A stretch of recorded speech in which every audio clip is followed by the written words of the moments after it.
야담상회를 찾아주신 마님들과 선비님들 감사드리옵니다. 야담상회, 오늘의 몰아보기 한상 차림 지금부터 내어놓겠습니다. 첫 번째 이야기 시작합니다. 옛날 옛적 강산이 수려한 조선의 어느 고을에 벽천이라는 사내가 살았습니다. 그에게는 내세울 만한 집안 배경도 학문으로 다져진 깊이도 찾아보기 어려웠으나 벽천에게는 구김살이라는 것이 없었습니다. 허허이, 참말로 저치는 참으로 천성이 게으르고 성실과는 거리가 멀어. 허송세월로 흘려보낸 날들이 이미 강물처럼 쌓여 있었건만 희한하게도 피끌만큼의 걱정이나 근심 어린 기색조차 보이지를 않는단 말이지?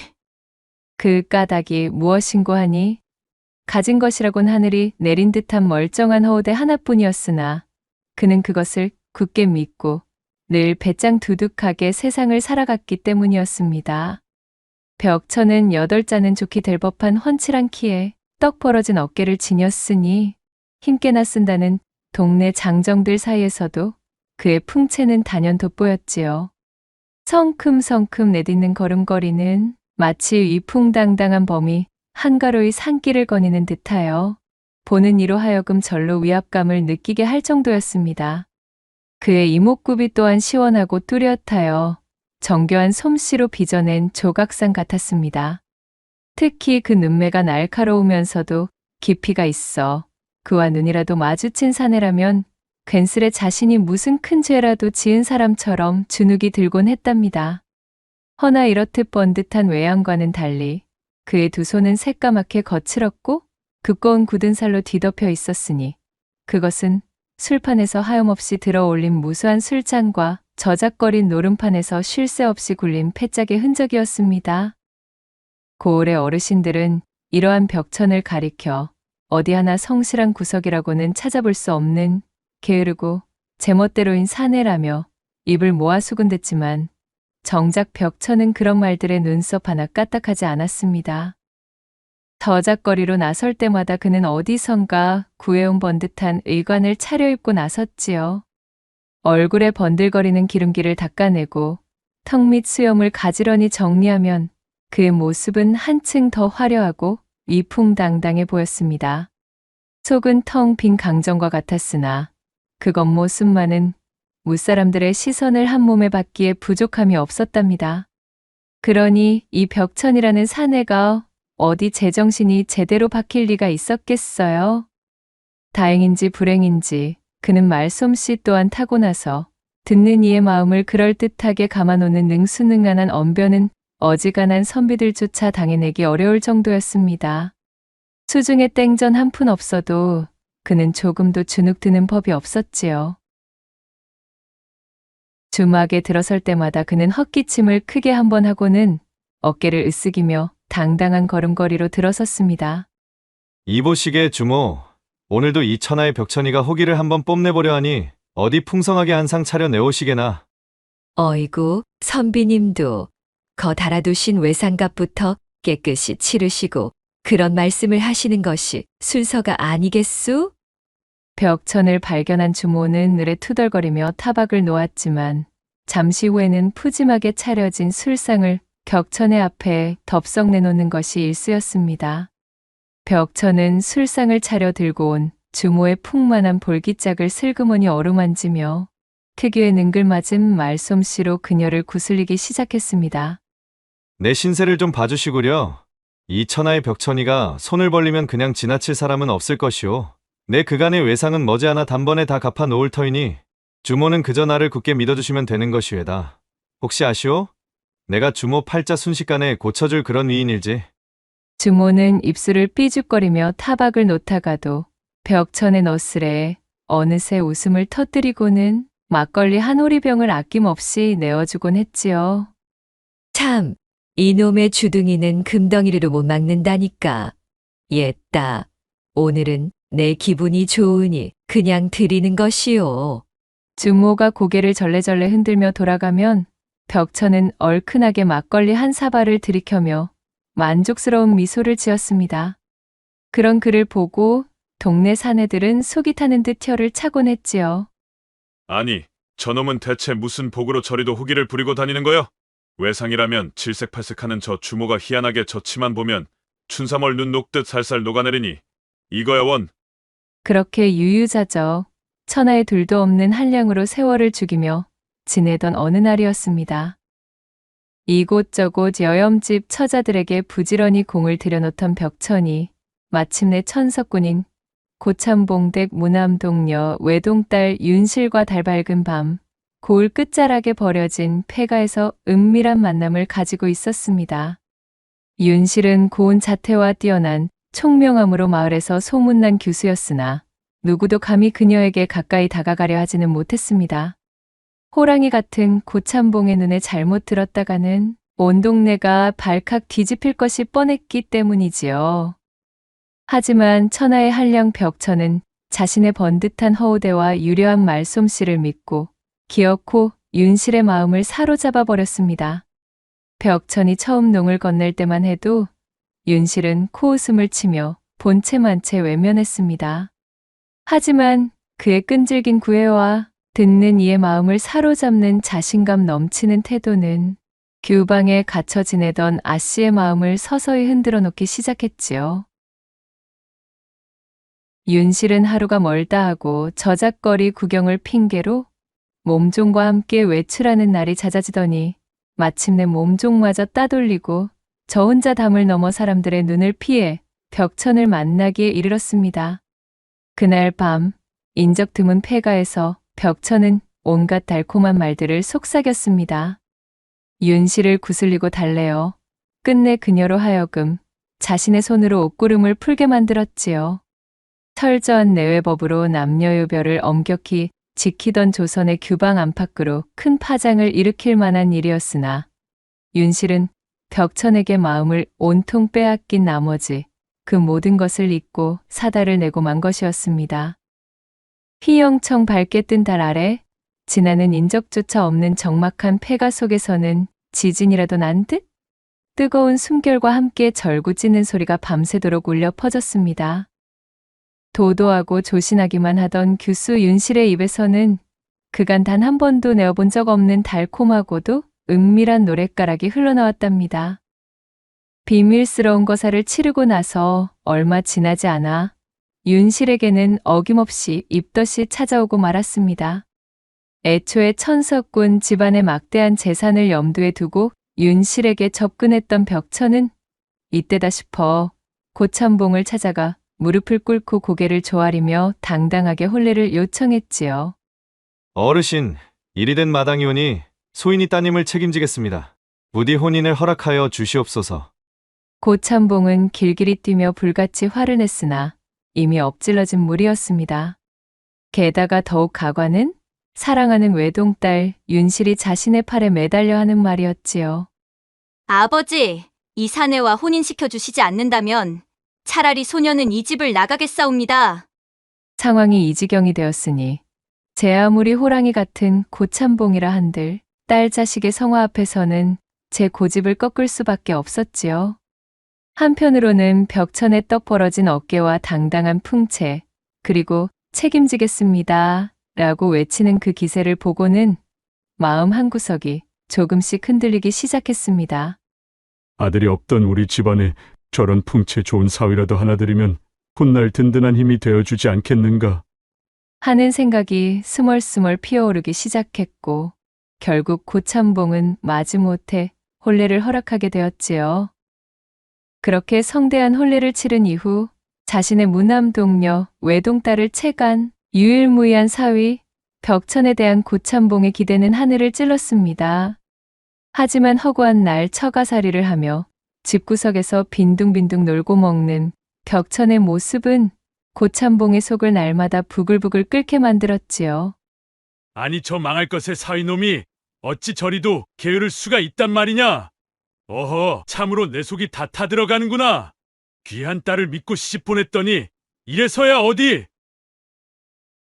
고참봉은 도무지 자신의 금지옥엽 외동딸 윤실이 어쩌다 저런 천하의 망나니 한량 같은 놈에게 흠뻑 빠졌는지 도통 이해할 수가 없었으나 이미 딸의 눈에 단단히 쓰인 콩깍지를 벗겨내기란 여간 어려운 일이 아니었습니다.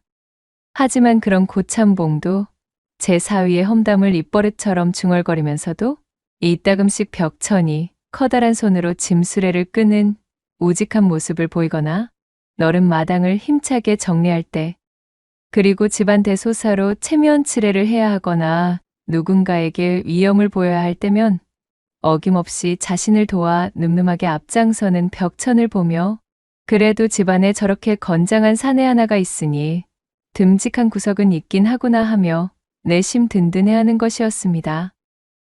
윤실과 혼인하여 처가살이를 해보니 벽천에게 장인 고참봉을 구슬리는 것은 그다지 어려운 일이 아니었습니다.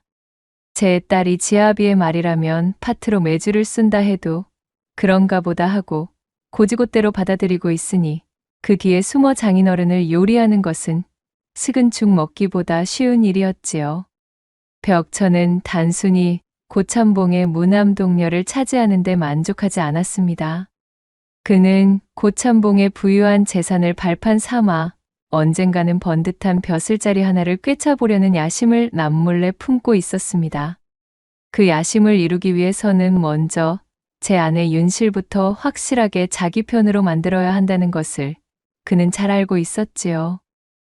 그날 밤 벽천은 제 품으로 스르르 기어들어 오는 윤실의 부드러운 손을 살포시 잡았습니다.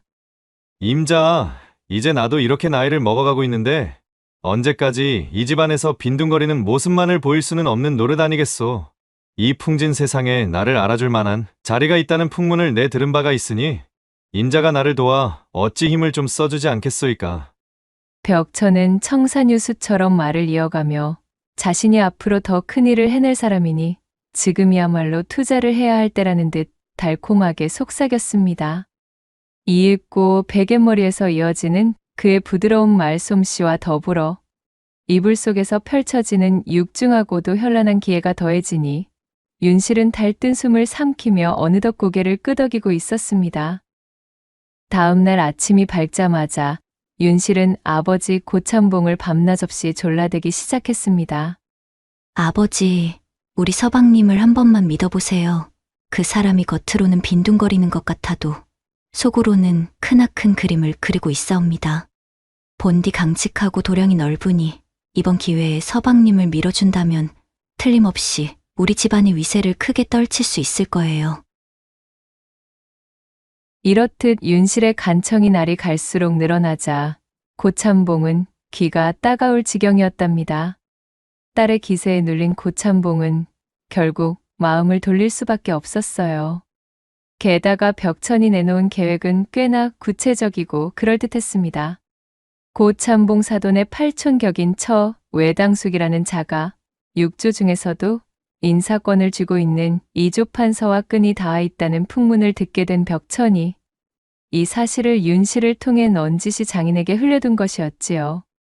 장인어른, 하물며 지금이 어떤 시대입니까? 그야말로 돈으로 벼슬을 사고 파는 매관매직이 성행하는 시절이 아닙니까? 이런 때에 건너든든한 연주를 가진다는 것은 천지신명의 돌봄을 받는 것과도 같습니다. 벽천의 목소리는 자신감이 넘쳤고 윤실의 끈질긴 설득과 맞물려 고참봉은 점점 흔들리기 시작했습니다. 어느 날 저녁, 고참봉은 사위 벽천을 자신의 방으로 조용히 불러들였습니다. 벽천이 고참봉의 방으로 들어서니 은은한 등불 아래 묵직한 서책과 붓이 가지런히 놓여 있었고 방 한 구석에는 고참봉의 재력을 상징하듯 값비싼 옥으로 만든 함이 고고한 빛을 발하고 있었지요. 오라, 이것 보게? 이 방 안에 노인 장식품들이 다 얼마짜리란 말인가? 마누라를 핑계 삼아 저 노인네를 살살 구슬린다면 앞으로 내가 입신양명하는 데 필요한 든든한 쩐주로 삼는 것은 식은 죽 먹기보다 쉬운 일이겠구만. 벽천이 속으로 교활한 장깨를 굴리고 있을 때 고참봉이 묵직한 목소리로 물었습니다. 자네, 내 딸을 구슬리고 헛바람을 넣게 하여 아주 나를 괴롭히라 작정을 했더구만. 내 아주 두 손 두 발 다 들어버렸다 이 말이야. 그래, 어디 한번 구체적으로 말해보게나. 자네가 말한 대로라면 돈을 어디에 얼마나 갖다 바쳐야 하며 무슨 자리를 꿰찰 수 있다는 말이던가?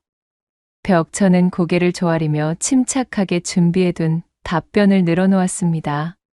장인어른, 논백마지기만 찔러주시면 변방의 사또 자리는 아무런 문제가 없사옵니다.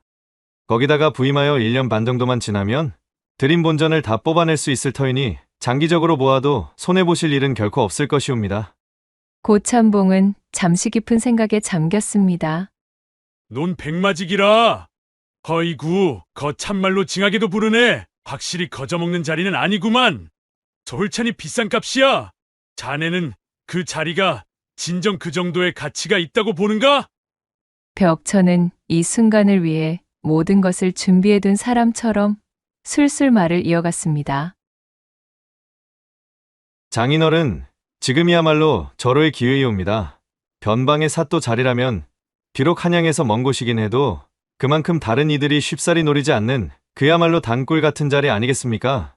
세금도 관리하기 나름이고 잘만 하면 새로운 연줄들이 줄줄이 엮여 들어올 수도 있으니 모든 것은 하기 나름 아니겠는지요. 게다가 하나뿐인 무남동녀 외동딸 사또 정부인 한번 만들어 보셔야지요.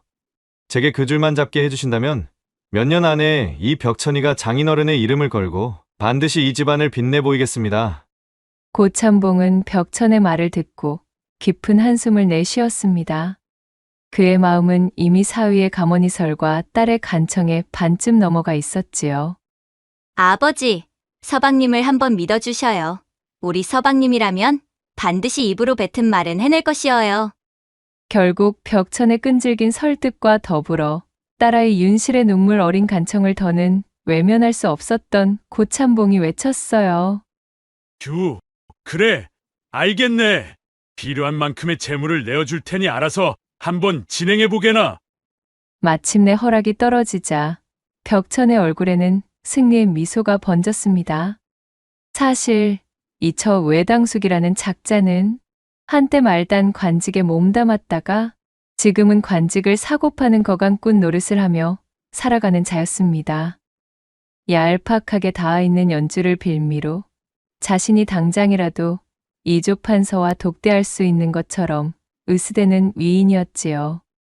벽천에게 사또 자리를 알아봐 주는 대가로 논 백마지기를 이야기해 두었으나 실은 그중 3할가량은 중간에서 자신이 떼어먹을 심산으로 내건 조건이었답니다.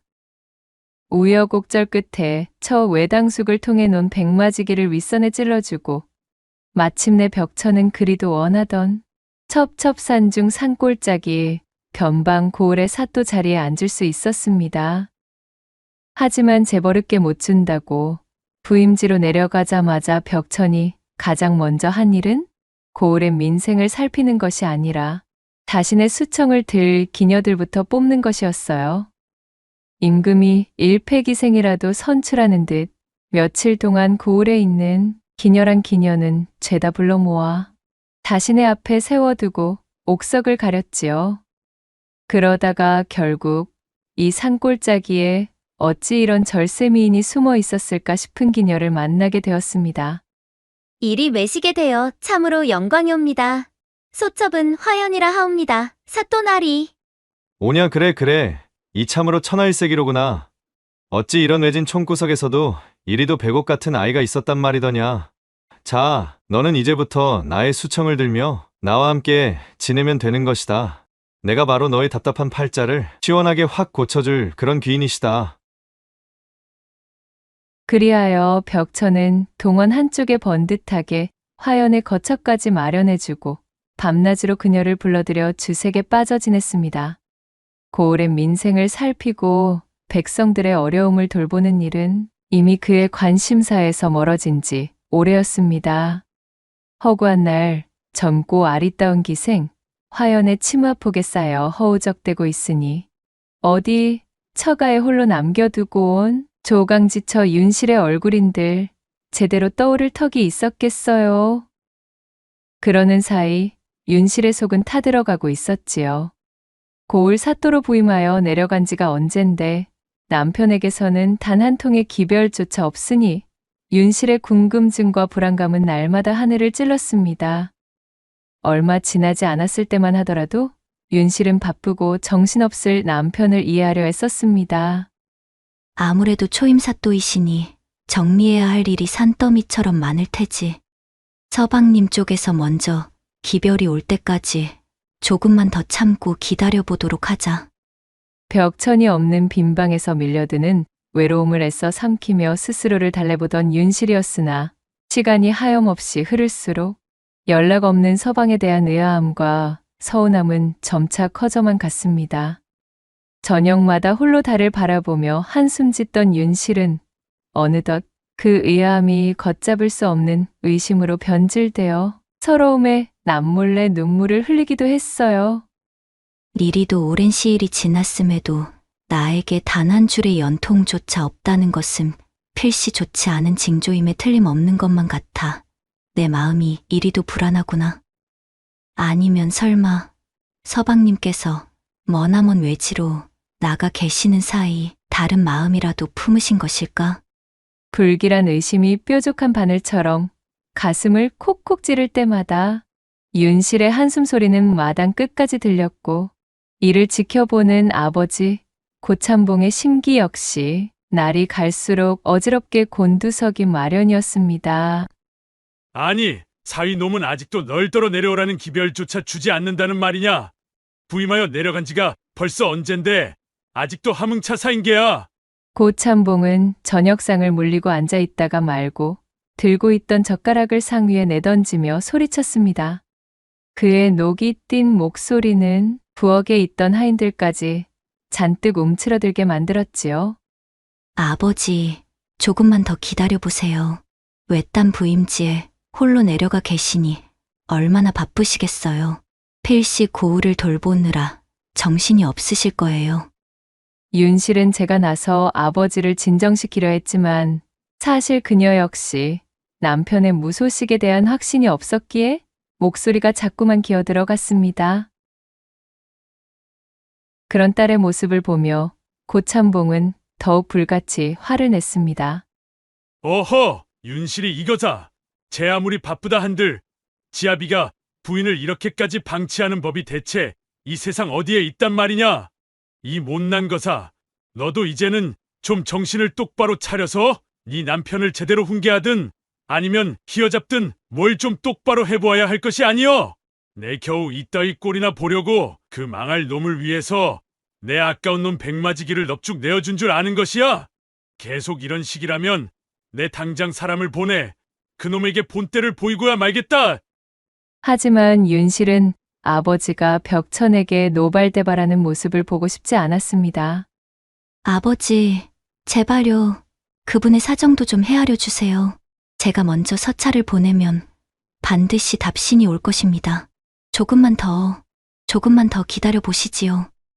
윤실은 애써 아버지를 진정시켰고 결국 몇 번의 설득 끝에 고참봉은 마지못해 다시 한번 벽천을 기다려주기로 했습니다. 더 이상 아버지의 성화를 맡고만 있을 수는 없었던 윤실은 그날로 벽천에게 서신을 보냈습니다. 서방님, 이제 저도 사또 정부인의 위세를 떨쳐볼 때가 된 것 같습니다. 즉시 살림 보따리를 싸서 내려갈 테니 그리 알고 계셔요. 라는 내용을 빼곡히 적은 서신을 보냈지요. 화연의 부드러운 치마폭에 얼굴을 묻은 채 서신을 받아본 벽천은 깜짝 놀랐습니다. 아니, 이 여편네가 갑자기 어인연유로 안 하던 짓을 하려던 게요? 그는 이 핑계 저 핑계를 대며 제 아내를 내려오지 못하게 막았어요. 그렇게 옥신각신 산적 토벌이니 역병이 돌고 있다는 둥, 세법 교정으로 눈코 뜰 새 없이 바쁘다는 둥, 온갖 거짓말로 아내의 방문을 미루며 거의 1년을 독수공방하게 만들자 더 이상 윤실도 참을 수가 없었지요. 마침내 인내심의 한계를 느끼고 말았습니다. 참는 것에도 한계가 있는 법인데 내 이제는 도저히 아니 되겠다. 윤실은 아버지 고참봉에게 부탁하여 믿을 만한 밀객을 뽑아 벽천의 부임지로 몰래 내려보냈습니다. 손톱을 물어뜯으며 초조하게 기다린 지 수일째 되던 날, 드디어 밀객에게서 염탐 결과가 적힌 서신이 도착했고 헐레벌떡 뜯어 읽어보니 아니나 다를까? 벽천은 날마다 수천 기생화연의 치마폭에 쌓여 정신을 차리지 못하고 있다는 사실을 모조리 알게 되었답니다. 세상에, 이럴 수가. 내 그리도 믿고 또 믿으며 기다리고 있었거늘. 어찌 서방님께서 나에게 이러실 수가 있단 말이야. 머리끝까지 화가 치밀어 오른 윤실은 제 방에서 분함을 이기지 못한 채 부들부들 떨다가 이것을 어떻게 요리할까 곰곰이 생각에 잠겼습니다. 한참 동안이나 머리를 굴려보던 윤실은 그 길로 사또 자리를 알선해준 처 외당숙에게 쏜살같이 찾아갔지요. 그리고는 외당숙 앞에서 그간의 모든 이야기를 미주알 고주알 쏟아붓듯이 하소연을 털어놓았습니다.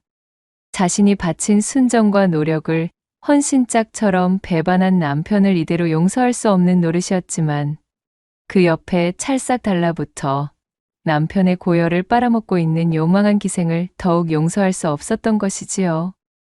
어르신, 그리고 이것은 약소하지만 받아주시지요. 일을 처리해 주시는 대가라고 한다면 참으로 변변찮은 것입니다만 성이라 생각해 주셔요. 말을 마친 윤실이 품속에서 꽤나 두툼한 전대를 꺼내 외당숙 앞에 슬그머니 내려놓았고 번개처럼 전대를 채간 외당숙은 전대의 묵직함을 손으로 느껴보고는 마음에 들었는지 힘차게 고개를 끄덕이며 대꾸했습니다. 그럼 아무리 하늘 같은 지아비가 하는 일에 아녀자가 함부로 참견하는 것은 아니 된다고들 하지만 처가에 홀로 아내를 버려두고 그리 방탕하게 지내서는 아니 되지. 이거 참 어찌 이런 조강지처를 놔두고 그럴 수가 있다는 말인가? 에헴, 걱정이랑 말고 나만 떡하니 믿고 기다려보거라. 내가 아주 그 버르장머리를 단단히 고쳐놓을 것이니.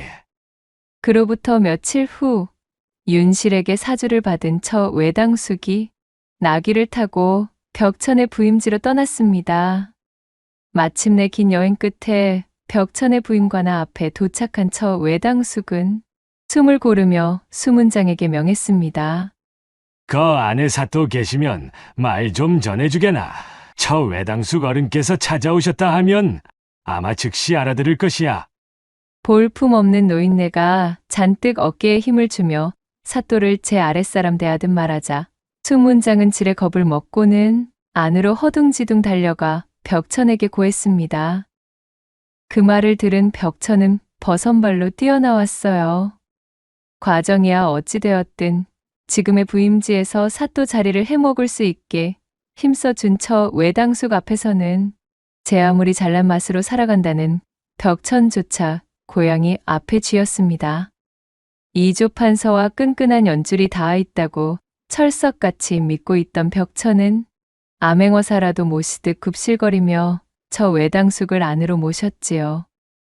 게다가 자신이 그간 제 아내 윤실이 내려온다는 것을 온갖 핑계로 막아둔 상태였으니 제 발이 저려 눈치를 아니 볼 수가 없는 형국이었습니다. 그리하여 그날 저녁 성대하게 벌어진 연애 자리에서 저 외당숙을 상석에 앉힌 벽천이 술 한 잔을 올리며 물었습니다. 어르신, 머나먼 길 오시느라 고생이 참으로 많으셨습니다. 저기 우리 처가 식구들도 별거 없이 두루 무탈하시지요. 에헴, 여보시게나 벽천사또, 자네가 이리 부임지에 내려와 민생을 돌보고 나란 일에 힘쓰느라 밤낮 없이 바쁜 것은 내 익히 알고 있네만, 그렇다고 하여 처가가 지금 어떠한 상황인지조차 몰라 이 늙은이에게 묻는 것이 이게 어디 당최 이치에 맞는 이야기인가 말일세.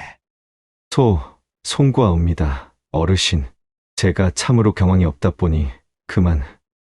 벽천은 턱수염을 연신 쓸어 넘기며 헛기침을 해대는 저 외당숙을 보며 이 교활한 노인네가 뭔가 눈치를 채고 아내 윤실에게 사주를 받아 이곳까지 나타난 것이 아닌지를 파악하려 잔뜩 눈치를 보고 있었지요. 그때 아름다운 수청 기생 화연이 비단 치마를 나풀거리며 나타나 벽천의 옆자리에 사뿐히 자리를 잡고 앉았습니다. 어르신, 소첩 화연이라 하옵니다. 사또나리의 수청을 전담하여 들고 있사오니 어여삐 봐주시옵소서. 응, 외당숙은 갑자기 나타난 화연을 보고 벌린 입을 다물 수가 없었습니다. 윤실에게 전해 들은 이야기로 대충은 알고 있었으나 실제로 보지 못했던 화연이라는 기녀의 미색은 그의 상상을 훨씬 뛰어넘는 것이었습니다. 외당숙은 그야말로 첫눈에 화연에게 반하고 말았어요. 그렇게 종일 화연의 얼굴만 쳐다보느라 음식이 코로 들어가는지 입으로 들어가는지도 모를 만큼 정신없이 연애가 파하고 나서 둘만 남은 자리에서 처 외당숙이 벽천에게 넌지시 말을 꺼냈습니다. 아까 연애 때 보아하니 저 화연이라는 기생은 역시 소문대로 천하일색의 자태를 가지고 있구먼 그래. 외당숙의 말에 벽천이 깜짝 놀라며 물었습니다. 아니, 당숙 어르신, 화연이를 아십니까? 우리 화연이가 그곳 탄양에까지 소문이 자자하게 알려졌단 말씀이십니까? 아니 자네, 아무리 시골 촌구석으로 부임하고 있다 하나 일이 세상 돌아가는 소식에 어두워서야 어디 쓰겠는가. 자네만 입을 꾹 다물고 있는다고 이곳이 돌아가는 사정이 내 귀에 들려오지 않을 것이라는 허튼 생각은 애초에 마시게나. 자네가 이곳에서 천하일색의 기녀를 구했다는 소문이 이미 한양 장안에 바다하여 우리 이조판서 대감께서 아주 학수고대하고 계신다네. 혹시 아는가? 자네가 이번에 이조판서 대감께 저 옆은 기녀를 헌납하면 이런 답답한 촌구석의 수령 자리가 아니라 좀 더 내실이 탄탄한 요직으로 새로이 점지해 주실지 말이야.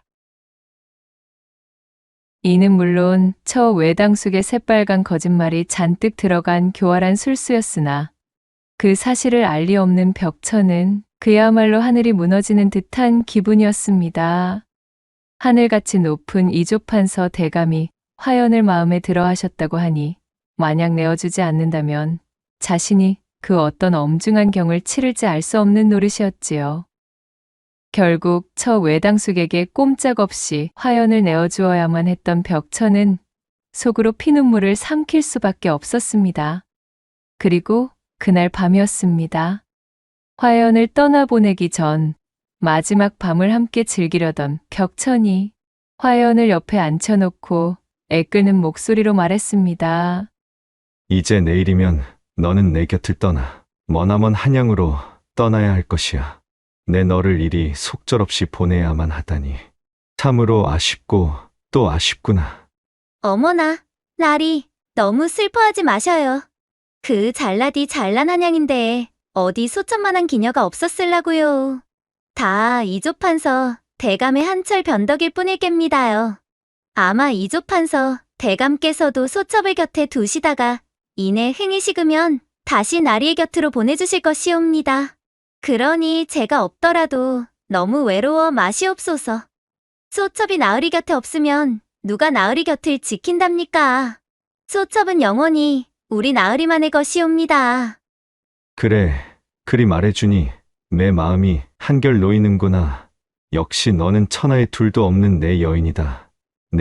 하연 내가 돌아오는 그날까지 다른 기녀들은 눈길조차 주지 않으마. 아양을 떨며 말하는 화연의 대답에 크게 기뻐하던 벽천은 그날의 밤 화연과 함께 거하게 마지막 사랑을 나누었습니다. 동원을 무너뜨릴 기세로 요란하게 운우를 나눈 뒤 벽천은 깊은 잠에 골아떨어졌고 그 옆에서 잠을 이루지 못하고 있던 화연은 표독스러운 웃음을 지으며 생각했습니다. 이따위 변두리 산골짝 사또의 수천 기생에게 한양으로 갈 수 있는 기회가 어디 그리 쉽게 오는 줄 아는가?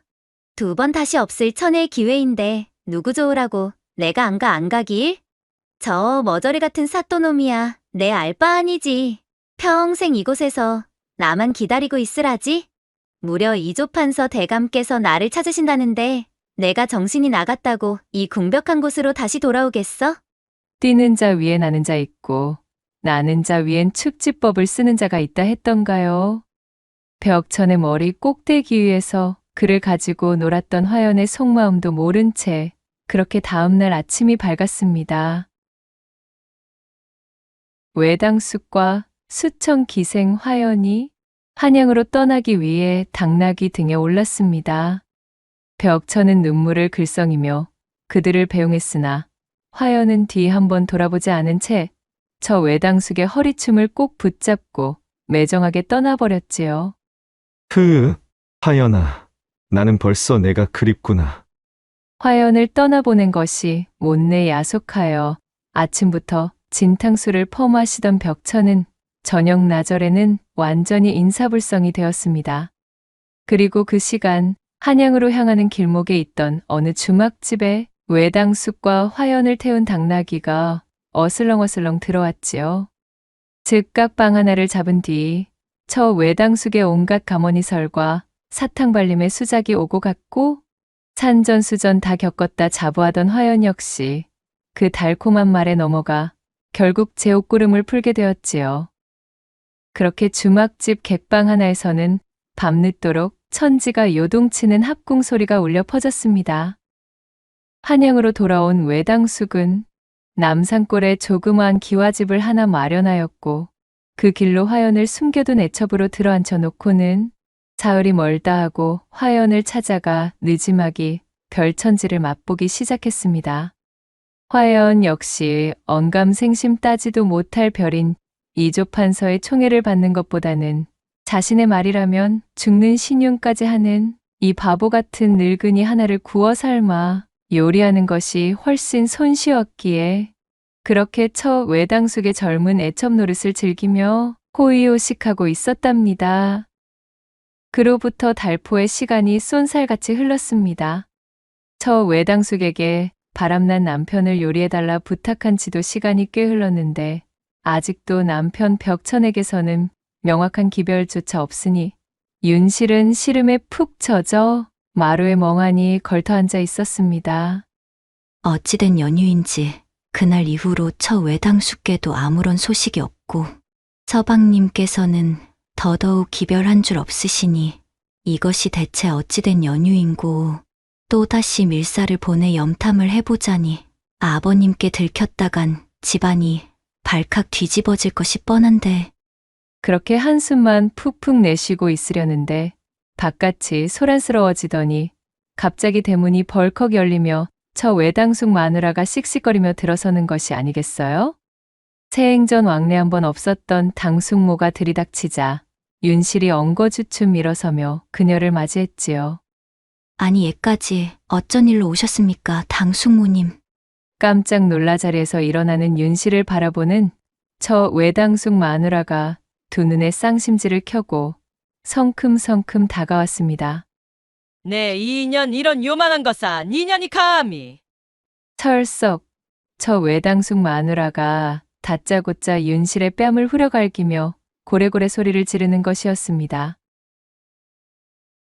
아닌 밤중에 날벼락을 맞은 윤실이 얼떨떨하여 제 뺨을 거머쥐고 올려다보니 외당숙 마누라는 더욱 노여움을 품은 목소리로 멱이라도 따뜻 고함쳤지요. 이 망할 것아, 2년의 그 팔푼이 같은 신랑 놈의 피를 빨아먹던 그 새파랗게 젊은 망할 기생년 말이야. 그 찰거머리 같은 것을 떼어냈으면 그 길로 강물에 내다 버리든지 요절을 내든 할 것이지.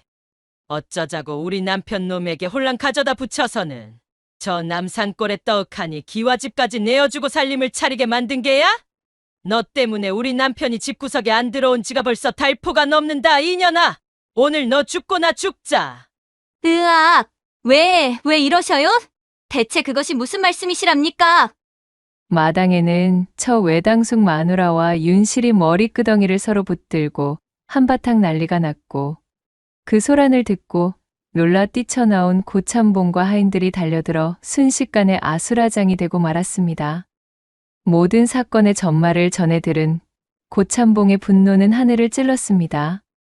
그는 당장 사람을 시켜 벽천의 온갖 비행과 부정부패에 대한 투서를 작성하게 하였지요. 아닌 게 아니라 벽천은 사랑하는 화연을 떠나보낸 이후 그 상실감과 분노를 이기지 못하고 완벽하게 망가져 있었습니다. 공적인 일은 아랫사람들에게 모조리 떠넘기고 자신은 매일같이 잔치와 행락에 빠져들었으며 날마다 관할을 비운 채 지역 유지들의 초대에 응하며 술과 고기를 탐닉했습니다. 이 과정에서 그들과 결탁하여 공공연히 뇌물까지 받기 시작했지요. 원래부터 야심이 크거나 악랄한 성격은 아니었지만 화연을 잃은 이후 정신줄을 완전히 놓아버린 벽천은 사또 자리를 얻느라 쓴 본전은 뽑아야 하지 않겠느냐?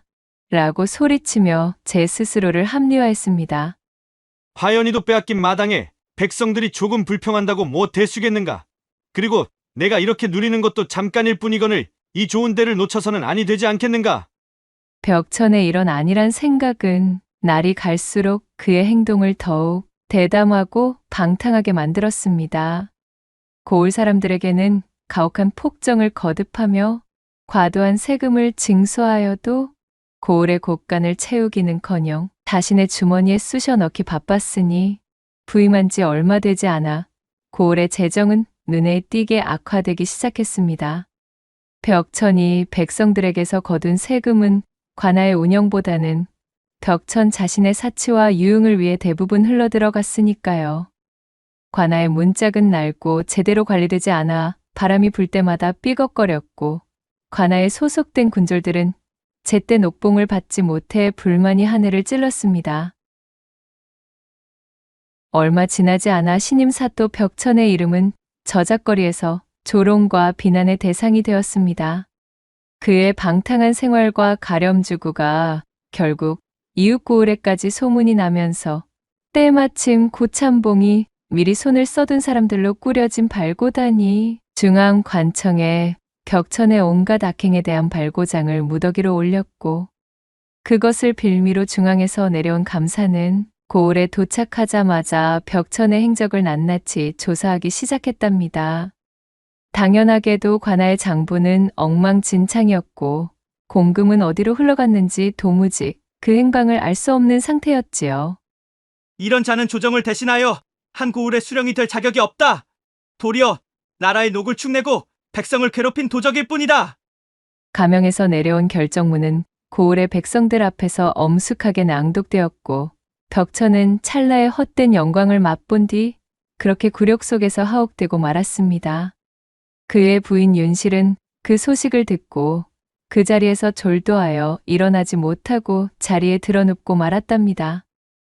장인인 고참봉 역시 처음에는 사위의 버릇을 좀 고쳐놓는 수준에서 끝내려 했던 일이 이토록 어마어마하게 커지고 또한 그 임명 과정에 있어 부정부패와 뇌물수수가 있었음이 만천하에 드러나 재산의 절반 이상을 몰수당하고 치도곤을 맞는 신세가 되었지요. 처 외당숙 또한 이조 판서를 들먹이며 뒷거래로 매관매직에 앞장선 것이 만천하에 드러나 호되게 처벌받게 되었고 그의 가모니설만 믿고 떵떵거리며 한양에서 사치를 누리던 화연 역시 그렇게 하루아침에 오갈 데 없는 신세가 되어 길거리에 앉게 되었으니 이 일에 관련된 모두가 비참하고도 슬픈 결말을 맞았다는 후문이 전해지고 있사옵니다. 두 번째 이야기 시작해 볼게요. 옛날 옛적 정처 없이 떠돌아다니는 한 나그네가 아름드리 떡갈나무 잎이 우수수 떨어져 이리저리 바람에 휘날리는 하늘을 올려다보고 있었습니다. 바람의 기세가 흉흉하니 이거야. 참으로 매섭기가 그지없구만. 팔자 좋게 중얼거리는 이 나그네의 도포자락은 낡고 해져 이제는 옷이 아닌 넝마가 되기 직전이었고 쓰고 있던 간 역시도 여기저기 찌그러지고 구멍이 나 볼품이 없었습니다. 10월 상달 짧은 햇살이 길게 누워버린 스산한 볕을 받아 그늘이 진 그의 얼굴은 꼬깃꼬깃 접어놓은 쌈지 마냥 볼품이 없었지만 희한하게도 그 두 눈만은 총명함을 잃지 않고 형형하여 번쩍이고 있었지요. 이 희한한 나그네의 이름은 풍생으로 그는 관상과 점을 보는 얕은 재주를 지닌 떠돌이였습니다. 그의 밥벌이가 또한 참으로 기고하면서도 재미있었는데 우선 그 첫 번째로 일단 발길 닿는 곳까지 걷고 또 걸어 강도한 아무 주막에나 몸을 의탁하는 것이었지요. 그런 다음 말주변으로 주모를 살살 엮은 후 객방 한 자리에 전방을 차리는 것이 두 번째였습니다. 마지막으로 세 번째는 그렇게 한 자리 차지한 주막에서 오가는 객손들에게 정궤를 내어주며 그 삭스로 숙식을 해결하는 방법으로 지금껏 여행을 하고 있던 차였습니다. 그럼 풍생이 이곳 가변 나루터에서 하루 묵을 곳을 찾고 있었지요. 내 물어물어 저작거리를 기웃거려 보니 분명 저 근방 어딘가에 행락객이 당도하는 외딴 주막이 있다는 소리를 들은 것도 같은데. 그는 낮 시간 저작거리를 돌아다니며 들어둔 이야기의 기억을 되살려 발걸음을 재촉하였습니다. 그러는 사이 해가 완전히 기울어 상기슬게 걸릴 즈음이 되자 풍생은 스산함이 남아있는 외딴 주막에 당도할 수 있었지요. 그는 자신의 전매 특허인 굵직하고 침착한 목소리로 비밀스러운 사연을 한가득 품고 있는 선비인 양 목을 가다듬고는 입을 열었습니다. 주모, 손님 받으시구려. 풍생이 도포자락을 휘날리며 주막 안쪽으로 찾아들었습니다. 안 그래도 오가는 길손 하나 없어 평상에 앉아 적적하게 곰방대를 빨아대던 주모가 사람의 인기척을 듣고 튀어나와 반갑게 풍생을 맞이하였어요. 아이고, 어서 오셔요. 손이 없어 조용하던 차에 아주 마침 잘 드셨소. 자, 여기로. 응? 어랍쇼? 아니, 어째 우리 나그네님 행색이 쪼매초라한 것이. 미안하지만 방삭순 물론 있으시겠지요? 풍생이 눌러쓴 갓을 슬그머니 올리며 주모 쪽으로 시선을 던지자 여러 사연의 풍파를 맞아 여기저기 건조해지긴 하였지만 제법 젊었을 적의 미모를 지니고 있는 듯한 품새의 여인이 반가운 목소리를 내다 말고 풍생의 행색을 보고는 의심의 눈초리를 쏘아보내고 있었습니다. 풍생은 피식 웃고는 주모에게 엽전 단량을 던지며 말했습니다. 방삭과 저녁 식사, 그리고 탁배기 값이오. 나머지는 주모의 객손 맞이하는 태도가 참으로 형편없어 분발하라는 뜻으로 던지는 내 성이요. 내 하룻밤 머물고 가리다.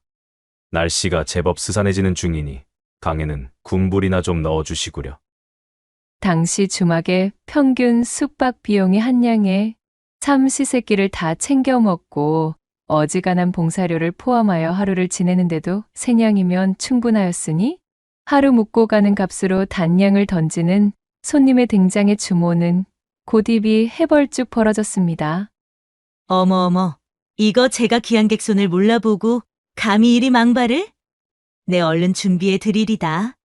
풍생의 말이 떨어지기 무섭게 주모는 희죽거리며 말하고는 부엌 쪽을 향해 연이어 소리쳤습니다. 바로 자신의 일손을 돕고 있던 조카 홍분이를 호출하기 위함이었습니다. 예, 홍분아? 갯방에 군불을 넣어놓거라. 주모가 부엌에서 분주하게 저녁 준비를 하는 동안 나그네 풍생은 툇마루에 걸터앉아 탁배기를 시켰습니다. 이윽고 주모가 소반에 간단한 찬거리 몇 점과 함께 탁배기 한 오리병을 얹어 마루에 내놓았지요. 자, 여기 있소이다. 목이나 시원하게 축이고 있으시오. 내 저녁상은 금방 말아다 넣어드리리다. 줄곧 공을 치고 있다. 오래간만에 객손을 맞이한 주모가 싱글벙글하며 말했습니다. 그러자 풍생은 뭔가 사연이 가득한 얼굴로 크흠 하며 헛기침을 하더니 탁배기가 올려진 소반을 내려다보며 주모에게 이야기했어요. 보시오, 주모. 여기 소반에 잔 하나 더 놓아주시고. 그렇지. 젓가락도 하나 더 놓아주시구려. 그 말을 들은 주모가 매우 반색하며 환한 미소와 함께 대꾸했습니다. 아이고, 일행이 또 한 분 뒤따라오시는가 보지요? 그분도 우리 나그네 분처럼 배포가 크실라나? 신이 나서 엉덩이를 들썩이는 주모에게 풍생은 짐짓 점잖은 목소리로 대답했어요. 일행 말이오? 아니오. 그런 것이 아니오. 나와 동행하는 일행은 없소이다. 나는 혼자요. 예? 나그네 양반 혼자라굽쇼. 아니, 그럼 빈술잔과 젓가락은 왜? 이상하다는 듯 물어오던 주모가 대뜸 뭔가 떠오른 듯한 얼굴을 하더니 곰살스러운 웃음을 지으며 치대기 시작했지요. 오라? 그러하다는 말씀입지요? 알겠으다. 잠시만 기다려 보시오. 주모는 풍생에게 곱게 눈을 흘기며 부엌에서 술잔과 젓가락을 들고 돌아왔습니다. 뭔가를 오해한 그녀는 한층 흥이 오른 목소리로 간드러지게 말했지요. 이거야 원. 그렇지 아니해도 목이 칼칼하니 한창 마르던 참이었는데. 나그네 분께서 1인의 사정도 봐주시니 내 함께 대작상대라도 해드리지. 그리고는 주모가 풍생과 대작하기 위해 술상이 놓인 텐마루에 엉덩이를 걸치며 털썩 주저앉았습니다. 그 모습을 물끄러미 바라보고 있던 풍생이 다시 입을 열었어요. 그러시오? 뭐 그것도 괜찮겠지. 거 주모도 술 한잔 하고 싶으면 주모분의 잔과 젓가락을 또 가지고 와 앉으시오. 뭐시라고요? 또 젓가락과 술잔을 내오라고요? 주모도 함께하고 싶다 하지 않았소. 그럼 당연히 주모의 것도 가지고 와야지. 아니, 그럼 방금 가져온 이 젓가락과 술잔은 대관절 누구의 몫이란 말이오? 함께 붙은 일행분도 없으시다면서? 주모가 어리둥절한 표정을 하며 풍생에게 따졌습니다. 궁금하거들랑 내 천천히 이야기해 줄 것이니 어서 젓가락과 술잔이나 챙겨 들고 오시구려. 풍생의 말에 주모는 고개를 갸웃하며 몸을 일으켜 부엌으로 들어갔습니다. 이윽고 그녀가 자신분의 빈잔과 젓가락을 들고 오자 술상 위에 오른 잔이 총 3개가 되었지요. 주모는 풍생에게 술 한 잔을 따라 주었습니다. 술잔을 받아든 풍생이 근엄한 표정이 되어 주모에게 말을 건넸지요. 자, 여기 내 옆에 빈잔에도 술을 한 잔 따라 주시구려. 풍생의 주문에 주모가 연신 이상하다는 표정으로 빈잔에 술을 따랐습니다. 뒤따라 풍생이 주모의 손에서 호리병을 받아들고 주모의 술잔을 가득 채워주었습니다. 자, 거나하게 한 잔씩들 하십시다. 풍생은 술잔을 하늘 쪽으로 치켜들며 외치고는 제 술잔을 깔끔하게 비웠습니다. 그리고 나서 임자 없는 옆자리 술잔을 들고는 또 비우는 것이었지요. 아니 이보셔요. 나그네 양반. 대체 그 나머지 술잔은 어인 연유로 깔아두는 것이오? 있지도 않은 사람의 몫을 얻지? 주모가 의아한 표정으로 풍생을 쳐다보며 물었습니다. 그녀의 호기심 어린 물음에 풍생은 씩 웃으며 대꾸했지요. 허허, 보시오 주모. 이따 저녁상을 차려 드려올 때도 2사람분의 상을 부탁하겠소. 아니 점점? 거 연유라도 좀 속 시원히 말씀해 주시구랴. 궁금해 미칠 지경인데 이리 뜻만 잔뜩 들여놓고 어찌 대답을 해주지 않는 게요? 저녁상을 드려오면 내 그때 속 시원히 말씀드리리다. 이후 풍생은 아까와 마찬가지로 2 술잔을 번갈아 비우며 탁배기를 해치웠고 주모는 근질거려 못 견디겠다는 얼굴이 되어 소리쳤습니다. 홍분아, 저녁상은 2사람분 지어 올려라. 알겠어요, 이모. 객방에 군부를 지펴놓고 마늘을 다듬던 홍분이가 주모의 부름에 부엌에 들어가 저녁상을 차리기 시작했습니다. 그러는 사이 풍생은 탁배기 2오리병을 기세 좋게 비워내었고 이윽고 몸을 일으켜 객방으로 들어갔습니다. 곧이어 주모가 조금은 기괴한 2명분의 저녁상을 풍생의 객방 안으로 들여놓고 나왔지만 그녀는 도저히 호기심을 참을 수가 없었습니다. 도무지 궁금해서 잠이 안 올성 싶은 것이 아니 되겠다. 대체 아까부터 왜 2명분을 준비해달라 하는지 묻지 않고는 내 소병이 나도 단단히 날 것 같으이. 주모는 다락에서 고이고이 보관해둔 도라지주를 꺼내들고 풍생의 객방으로 찾아들었지요. 보시오 나그네 양반. 내 정말이지 귀한 객손에게만 한 잔씩 내어드리는 20년 묵은 도라지주요. 어디 그 맛이나 한번 봐보시구려. 주모는 사람 좋은 웃음을 터뜨리며 풍생에게 엉덩이를 붙이고 앉았습니다. 풍생은 살며시 미소 지으며 또다시 빈잔을 가지고 오라고 일렀지요. 주모가 자신의 잔을 가지고 다시 자리로 와보니 이 기이한 나그네가 글쎄 자기 밥을 한 숟갈을 떠먹고는 자리를 바꿔 다른 밥도 한 숟갈을 먹는 것이었습니다. 차려진 찬도 그런 식으로 2명분을 집어먹더니 도라지주도 마찬가지로 자기가 한 잔 마시고는 빈자리로 옮겨가 거기 놓인 술잔을 또 들어 연거푸 마시는 것이었지요. 그 꼴을 가만히 보고 있던 주모가 드디어 참지 못하고 물었습니다. 이보시오 나그네 양반. 대관절 무슨 사연이 있기에 그리 매번 두 사람분의 식사와 술상을 받는 것이오? 내 이것이 궁금하여 도무지 오늘 밤 잠에 들지 못하겠으니 제발 그 연유나 좀 가르쳐 주시오. 주모가 계속해서 조르고 또 조르자 풍생이 마지못해 털어놓는다는 듯 겸연쩍게 웃으며 입을 열었습니다. 허참, 사실 뭐 그리 큰 연유가 있는 것도 아니외다. 그저 어릴 적부터 한 동네에서 한시에 태어나 서당에서도 함께 공부하며 장차 나라를 위해 큰일을 하자던 중마고우가 그만 작년에 이승을 하직하고 말았다. 내 그 친구와 해둔 약조가 있었거늘 약조를 지켜내기도 전에 친구가 먼저 떠나고 말았으니 원통한 마음에 맡기니마다 그 친구의 분을 챙기고 있는 것뿐이라. 여기까지 말한 풍생은 더 이상 말을 잇지 못하고 고개를 늘어뜨렸습니다. 어느새 그의 어깨를 들썩이며 얼큰한 눈물을 토해내고 있었지요.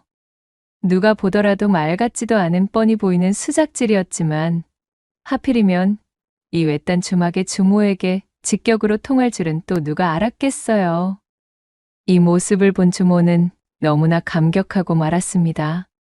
제 한 몸 추스리기 바빠 모두가 각자 도생하는 이 메마른 세상에 아직도 이리 의리와 교우를 중히 여기는 사람이 남아있었구나 싶은 마음이었어요. 주모는 행색이 초라하나 그 그릇이 담대한 이 풍생에게 묘한 호감이 돋기 시작했습니다. 그런 사연이 있는 줄도 모르고 이리 방정맞게 귀찮게 굴었구려. 자자, 사내 대장부가 어디 그리 눈물이 많아서야 쓰겠수? 내 잔 한번 받으시고 울음 그치시오. 오늘은 객손도 없고 나도 오늘 장사는 그만두고 우리 나그네님이랑 잔이나 더 나눠야겠수. 주모가 몸을 들썩이며 더욱 풍생의 곁으로 다가앉으며 말했습니다. 그렇게 탁배기와 도라지주를 주거니 받거니 실없는 농담과 이런저런 이야기들을 나누며 담소꽃을 피우기 시작한 두 사람. 어느새 취기가 잔뜩 오른 풍생과 주모는 누가 먼저라고 할 것도 없이 서로를 바라보다 말고 호롱불을 끄게 되었지요. 훌렁훌렁 옷까지 던지는 소리만이 어둠 속을 채웠고 이내 풍생의 객방하는 군불이 필요 없을 정도로 활활 타오르기 시작했습니다. 그렇게 한창 건장한 풍생과 농익은 주모가 온 방 구석구석을 헤집으며 비와 구름을 몰고 오다가 서로가 가쁜 숨을 토하고 쓰러져 취기를 벗삼아 잠이 들고 말았습니다. 한참이나 시간이 지나고 새벽 달기 울며 어스름 하늘이 밝아오자 소피를 보기 위해 주모가 비몽사몽 눈을 떴습니다. 아니 이 양반이 어디를 간 게야? 자신 옆에 널브러져 있던 풍생이 온데간데 없는 것을 확인한 주모가 옷을 챙겨 입고 밖으로 나왔지요. 바로 그때쯤 객실의 이 방 저 방을 여기저기 돌아보던 주모의 귀에 어디선가 간드러지는 소리가 들려오기 시작했습니다. 이는 필시 남녀가 지독하게 얽혀 운우를 나누는 소리였습니다. 아니 이게 대체 무슨 소리요? 어젯밤 받은 객손이라고는 풍생뿐이었거늘 대관절 이것이 어찌된 연유인가 싶어진 주모가 방문 옆에 놓인 홍두깨를 꼬나쥐고 소리가 나는 쪽으로 향했습니다. 세상에 이럴 수가요. 소리의 근원지는 다름 아닌 친정 조카딸 홍분이의 방이었습니다. 거기 웬 놈이요? 홍군이한테 뭔 짓거리를 하는겨 시방? 주모가 문을 벌컥 열며 크게 소리치자 태초의 상태로 풍생의 목덜미를 휘감고 있던 홍분이가 깜짝 놀라 이불을 뒤집어쓰며 숨어버렸고 그 위에 올라타고 있던 풍생은 두 눈을 끔뻑거리며 주모를 쳐다보고 있었습니다. 아니 나그네 양반. 대체 여서 무얼하고 있는 게요? 나그네 양반이 대체 왜 홍분이와? 방 안의 광경을 목격하고 어지러질해진 주모가 홍두깨를 놓치며 중얼거렸습니다. 그러자 짐짓 턱기침을 하고는 자세를 고쳐 앉는 풍생. 이윽고 옷을 고쳐 입은 풍생이 매우 점잖은 목소리로 천천히 말했습니다. 보시오 주모. 어젯밤 나는 주모와 회포를 거나하게 풀었기에 불만이 없었소만. 저기 내 먼저 간 서당 친구는 술만 마시고 혼자 잠들어야 하는 신세 아니오? 이 어찌 딱하지 않을 수가 있었겠소이까. 하여내 어쩔 수 없이 친구의 사정을 살피기 위해 이 처자와 거사를 나눈 것이니 너무 노여워는 말아 주시오. 입을 쩍 벌리고 풍생의 궤변을 듣고 있던 주모는 너무 어처구니가 없어 반응하는 것조차 잃어버린 채 넋을 빼고 풍생을 바라보았습니다. 이윽고 정신을 차린 주모가 두 눈에 쌍심지를 켜고 소리쳤지요. 아니 뭐가 어쩌고 어째? 당치도 않은 요소를 늘어놓아도 유분수지. 에라이 이놈의 썩어나 자빠질 놈아. 풍생의 헛소리를 들은 주모는 그 길로 홍두깨를 집어들고 방 안으로 뛰쳐들어가 눈에서 불꽃을 뿜으며 풍생을 작살내려 달려들었습니다.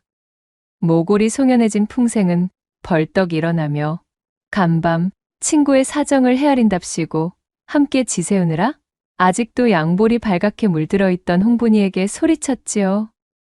거 처자, 내 친구가 간밤 아주 즐거웠다고 전해달랍디다 그려. 그리고는 제 집신을 두 손에 거머쥔 풍생은 껄껄 웃으며 맨발로 주막에서 도망쳐 36개 주랭랑을 놓는 것이었습니다. 언젠가 다시 내 손에 잡히면 아주 요절을 내버릴 줄 아시오. 주모는 분이 풀리지 않은 채 씩씩 콧김을 뿜으며 저만치 도망가는 풍생의 뒤통수를 향해 고함을 질러버렸지요. 그로부터 얼마나 시간이 흘렀을까요?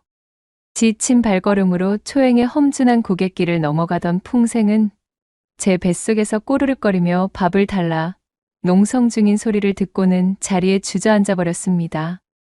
어이구야, 힘들다 힘들어.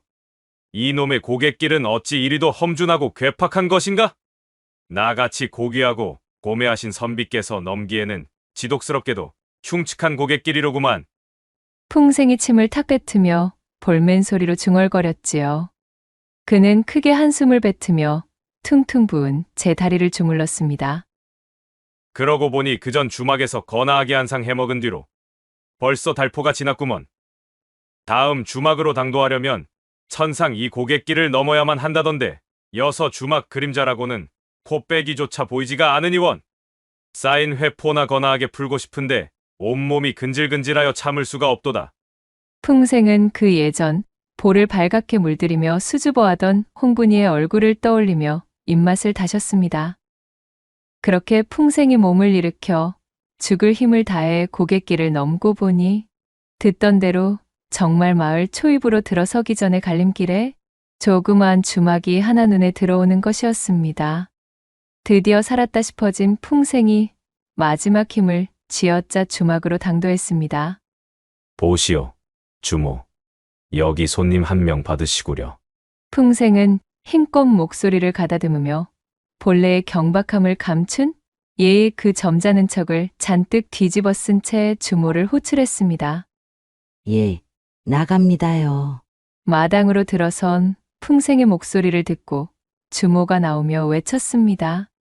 이번 주막의 주모는 나이가 꽤나 있어 보이는 주모였지요. 주모의 외견을 확인한 풍생이 혀를 차며 실망감 가득한 목소리로 조용히 이번에는 즐거움을 뽑아먹기 글렀다며 중얼거렸습니다. 예, 객손 양반, 뭐라고 하셨소? 아니 왜다. 내 일단 국밥과 탁배기 한 사발부터 먼저 하고 오늘 묵어갈 예정이니 방 하나 주시오. 그래요, 그럽시다. 마당 밖에 우두커니 서 있지 말고 이리 안으로 들어오시오. 예, 복내야. 객손 오셨다. 군불 지피거라. 제 여식을 호명하는 듯한 주모의 외침을 들은 풍생이 아쉽게 되었다 싶었던 차에 마침 잘 되었다 여기고는 눈을 빛내며 부엌 쪽을 바라보았습니다. 이윽고 젊은 처자 하나가 짜증이 가득한 몸짓으로 털레털레 부엌에서 나오며 외쳤지요. 아이씨, 엄해요. 그만 좀 부려먹으란 말이여. 하루 종일 일하느라 온몸 마디가 아프다고요. 아니 못이여. 저런저. 야이 망할 거사. 너가 집구석서 하는 것이 못이가 있다고. 고로코름 유세여 유세가. 잠자코 객손 맞을 준비나 썩 하지 못하겠어? 으휴, 내 팔자야. 복내라 불린 처자는 이를 드러내며 짜증을 내곤 획하니 부엌으로 도로 들어가 버렸습니다. 주모는 으르렁거리는 표정으로 복내의 뒷모습을 흘겨보다 이내 풍생을 향해 몸을 돌리고는 겸연쩍은 듯 말했습니다. 아이고, 객손 양반. 이거 민망 실어버서 어쩝니까요? 저것이 늦음하게 가진 제 여식인디 보시는 바와 같이 애비 없이 잘 한 통에 버르장머리라고는 눈을 씻고 찾아볼래야 찾아볼 수가 없으니 쪼까 양해 부탁드립니다요. 뭐 그런 말씀을 다 하시오. 본디 자식 이기는 부모가 어디에 있겠소? 객손들 눈치 봐가며 양해를 구할 일이 아니니 전혀 심려하지 마시구려. 그나저나 주모께서는 어찌 깊은 사연이 좀 있어 뵙니다마는. 이 몸이 이리 늙어 낮아빠지기 전에는 그래도 저쪽 개성바닥에서 나름대로 이름 있는 기녀로 꽤 날려본 역사가 있습지요. 헌데 어쩌다 보니 이렇듯이 그 애비가 누군지도 모르는 딸아이 하나를 얻고 난 뒤로는 퇴기 신세가 되어 흘러들었고 이놈의 조그만 주막 하나 겨우 건사하여 꾸려가고 있지를 않았겠소? 조선 팔도에 이쯤 되는 사연 없는 이가 어디 있겠소마는 대충 그러한 사연이 왜다? 대답을 마친 주모가 자신의 지나간 세월을 곱씹듯 주름이 진 눈웃음을 흘리며 쓸쓸하게 웃었습니다. 풍생은 주모의 대답을 듣고는 평상에 앉아 한동안이나 잠자코 생각에 잠겼지요. 그는 복례가 들어간 부엌과 주모를 번갈아서 바라보더니 이내 힘차게 고개를 끄덕였습니다. 쏜살을 닮은 시간은 하염없이 흘러갔습니다. 풍생이 주막에 당도한 날로부터 달포가 지난 시점이었지요. 그 시절 작고 한산하던 이 주막집에는 새로운 객방이 들어섰습니다. 바로 이 주막방의 가장 구석방에 호련히 등장한 자칭 도사 나그네가 자리를 잡은 까닭이었습니다. 두말할 것도 없이 도사의 정체는 풍생이었지요. 그는 이 주막에 흘러들어 늙은 주모의 사연을 들은 이후 이곳에 진을 치고 뿌리를 내린 것이었습니다. 나름대로 그간 여기저기 굴러먹으며 다져온 그의 잔재주가 신통하였기에 그가 봐주는 관상의 점괘나 사주팔자 해몽풀이가 그럭저럭 적중력이 괜찮았던 모양으로 오고 가는 객손들을 상대로 꽤 장사가 되는 터였습니다. 그렇게 이 주막만의 특산물처럼 여겨져 객손들의 이목을 끌자 신이 난 주모가 그를 눌러 앉히게 되었고 그렇게 맨 끝 객방의 장기 투숙을 하게 되었지요. 이것이 나그네 풍생의 입장에서도 제법 쏠쏠했던 것이 제 남편의 바람기가 사주에 깃들어 있나를 알아보고픈 아낙네들이 점을 보기 위해 방문하는 일이 띄엄띄엄 있었습니다. 그리하면 풍생은 아낙들에게 이 핑계 저 핑계를 대고 저주와 애군을 쫓아낸다는 미명 아래 그녀들을 꿰어내 야음을 틈탄 한바탕 주물럭 잔치를 벌일 수 있었던 것이었지요. 다음 날 아침 얼굴이 발갛게 물든 아낙네가 황급히 주막을 빠져나가고 나면 풍생은 배를 두드리며 거하게 한상 차려먹은 얼굴이 되어 만족의 웃음을 내뱉곤 하였습니다. 때로는 탁배기에 취한 손님들이 즉흥적으로 사주팔자를 보고 가기도 하여 풍생은 그럭저럭 돈푼 꽤나 벌고 있었으나 주막집의 숙식비로 주모에게 돈을 내어주는 법은 없었습니다.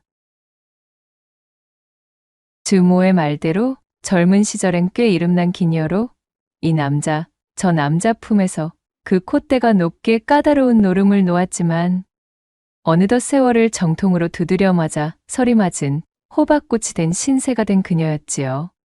탁배기를 거르고 국밥을 마는 주막집 주모의 신세로 전락하게 된 자신의 인생이 참으로 더섭고 귀구하여 한숨만 내놓던 차에 이 기묘한 나그네 풍생의 방문과 함께 주막이 번성하고 또한 몸이 들떠 간지러운 밤이면 자신의 여식 복례가 잠든 것을 확인한 이후 몰래 구석방의 풍생에게로 발걸음을 향하고 말았던 것입니다. 이런저런 사연과 외로움을 토로하던 주모는 결국 풍생에게 몸의 사주팔자를 셈해보는 시간을 가지게 되었고 풍생은 눈을 질끈 감고 이 주모를 몇 번 꾹꾹 눌러준 다음 복채 대신으로 숙식을 해결하고 있는 것이었지요. 그렇게 여느 때와 다름없는 시간들이 지나고 주모의 무남동녀 외동딸 복례가 어느새 이윽고을의 총각과 혼산날을 받게 되었습니다.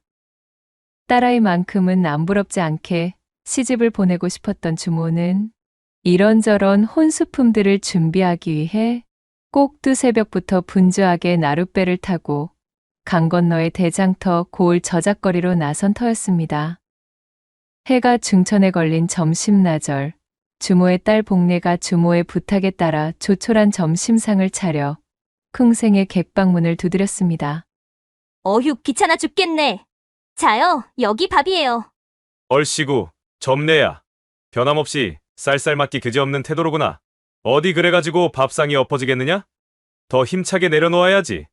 점례는 풍생을 처음 만난 날 이후로 한결같이 한겨울서리 같은 대바라진 태도를 보여왔지요. 그런 점례가 마치 내던지듯 방바닥에 밥을 올린 소반을 내려놓으며 귀찮아했고 그 퉁명스러운 모습을 본 풍생이 웃으며 농을 던졌습니다. 되도 않는 소리 마시고 먹고 나서 방문 밖에 상이나 빼두셔요. 자고 일어난 이불을 개며 정리하던 풍생을 향해 복례가 쏘아 붙였고 풍생은 기지개를 켜며 그녀에게 대답했습니다. 오냐, 알겠다. 내 그랴마. 그나저나 복례야, 너 시집갈 준비는 끝마쳤느냐? 혼산날이 코앞인데 설마 그 중요한 것을 안 해놨으려고. 무슨 소리여요? 시집갈 준비라니. 그딴 것이야. 지금 엄마가 분주하게 하고 있잖아요. 안 그래도 얼굴 한번 못 본 사내에게 시집가야 하는 판국이라 억장이 무너지는데 지금 누구 놀리시는 거예요? 복례가 눈에서 불꽃을 튀기며 한층 퉁명스럽게 답했습니다. 아이고, 이놈아. 내 어미가 열심인 것은 시집가며 가져갈 혼수품의 준비이고 내가 말하는 것은 다름 아닌 첫날 밤을 치를 유키에 대한 교육을 모두 이수하였느냐 하는 것이다. 벌레를 씹은 표정으로 으르렁대던 점례가 풍생의 말에 귀를 쫑긋 세우며 물었습니다. 호기심이 제대로 동한 듯 싶었지요. 뭐시라고요? 아니 대체 그것이 무엇인데요? 저는 난생 신부가 되기 위한 교육 중 그러한 과가 있다는 사실은 처음 듣는 이야기인거려? 학문이라면 어디 서당이나 다니는 잘난 사내놈들 이야기이지 저 같은 계집에게 가당키나 한 말인가요? 내원 참, 아무리 급하게 치르는 혼사라고 하지만 그래 이 중요한 것조차 가르쳐주지 않았다는 말이더냐? 내 어미도 참 주막에 일만 바빴지 아주 맹한 구석이 있구나. 복례가 두 눈을 깜박거리며 고개를 갸웃거렸습니다. 한껏 분위기를 잡은 풍생이 굉장히 비밀스럽고도 중요한 국사를 논하듯 중얼거리자 복례의 호기심이 한계까지 치달은 것이었지요. 풍생은 속으로 오늘 아주 제대로 걸렸다 싶어진 차였습니다. 그는 조심스레 방문 밖으로 얼굴을 내밀어 주변을 두리번거리고는 아무도 없음이 확인되자 복례에게 손짓해 방 안으로 들어오라 이르는 것이었지요. 자, 내 어미에게는 나도 많은 도움을 받았으니 평소 같았으면 이 어디 서당에 진득하니 앉아 돈을 받고 가르쳐주는 신부 수업이다만 내 특별히 내게는 공짜로 일러주도록 하마. 얼굴 한번 보지 못한 신랑이라고는 하나 앞으로 너와 함께 쭉 살을 맞대고 살 사람인데 내 말이면 껌뻑 죽도록 만들어 놓아야 너의 남은 인생도 탄탄대로처럼 펼쳐지지 않겠느냐? 그것을 가능케 해주는 것이 바로 이 유키이니라. 풍생이 정자를 틀어안고 연설을 시작하자 그간 풍생을 하찮게만 바라보던 복례의 눈이 어느새 초롱초롱 빛나기 시작했습니다. 자, 모름지기 신부라 하면 말이다. 초야의 신랑에게 유키, 즉 6가지 기쁨을 주어야 백년해로를 하는 법. 착, 온, 요, 요본, 감창, 지필 이렇게 6가지 단계를 연습하고 꾸준하니 갈고 닦아야 비로소 좋은 신부감이 될 수 있는 것이란다. 이것을 통달하게 되면 그야말로 시집가서 소방 맞을 걱정은 일절 메어두어도 좋지. 어디 그뿐이겠느냐? 신랑을 내 손아귀에 쥐고 곶감마저 내 마음대로 흔들 수가 있으니 이것은 비기 중의 비기라 칭해도 손색이 없을 것이라 이 말이렸다. 착 뭐라고요? 온, 요, 또 뭐시기. 에익 짜증나. 아니 대체 그래서 그 6가지들이 무엇이냔 말이에요. 하나도 모르겠잖아요. 알아듣기 쉬운 말로 다시 알려달란 말이에요. 원 녀석도 참. 그러니까 그것이 우선 첫째로 자기라 함은 그러니까 이 사내의 대들보를. 한창 신이 나서 이리저리 사설을 읊던 풍생의 이야기에 귀를 쫑긋 세워 듣던 복례의 숨소리가 어쩐지 점점 더 가빠지고 있었습니다. 양 볼이 발그스름 익으며 올라오는 모습을 본 풍생이 이쯤 익었으면 되었다 싶어 이를 드러내고 웃으며 말했지요. 이거야 원. 백날 말로 하는 교육에는 모름지기 한계가 있는 법이로고. 어디 그럼 너의 학습 태도가 매우 우수하니 나와 함께 실습을 하면서 차근차근 진도를 나가봄이 좋겠구나. 풍생이 방문을 굳게 걸어 잠그고 옷고름을 풀기 시작했습니다. 치마끈이 해제되는 사이 복례는 기다렸다는 듯 자신의 몸을 풍생에게 맡기고 말았어요. 그렇게 그녀는 풍생에게 깊숙하게 들어오는 가르침을 받으며 오후 늦게 주모가 돌아오기 전까지 각종 방종에 대한 기회를 몸소 터득하게 되었습니다. 그날 이후로도 주모가 혼례 준비로 출타했다 하면 복례는 어김없이 풍생의 객방으로 달려가 유키에 대한 거나한 실습을 받았습니다.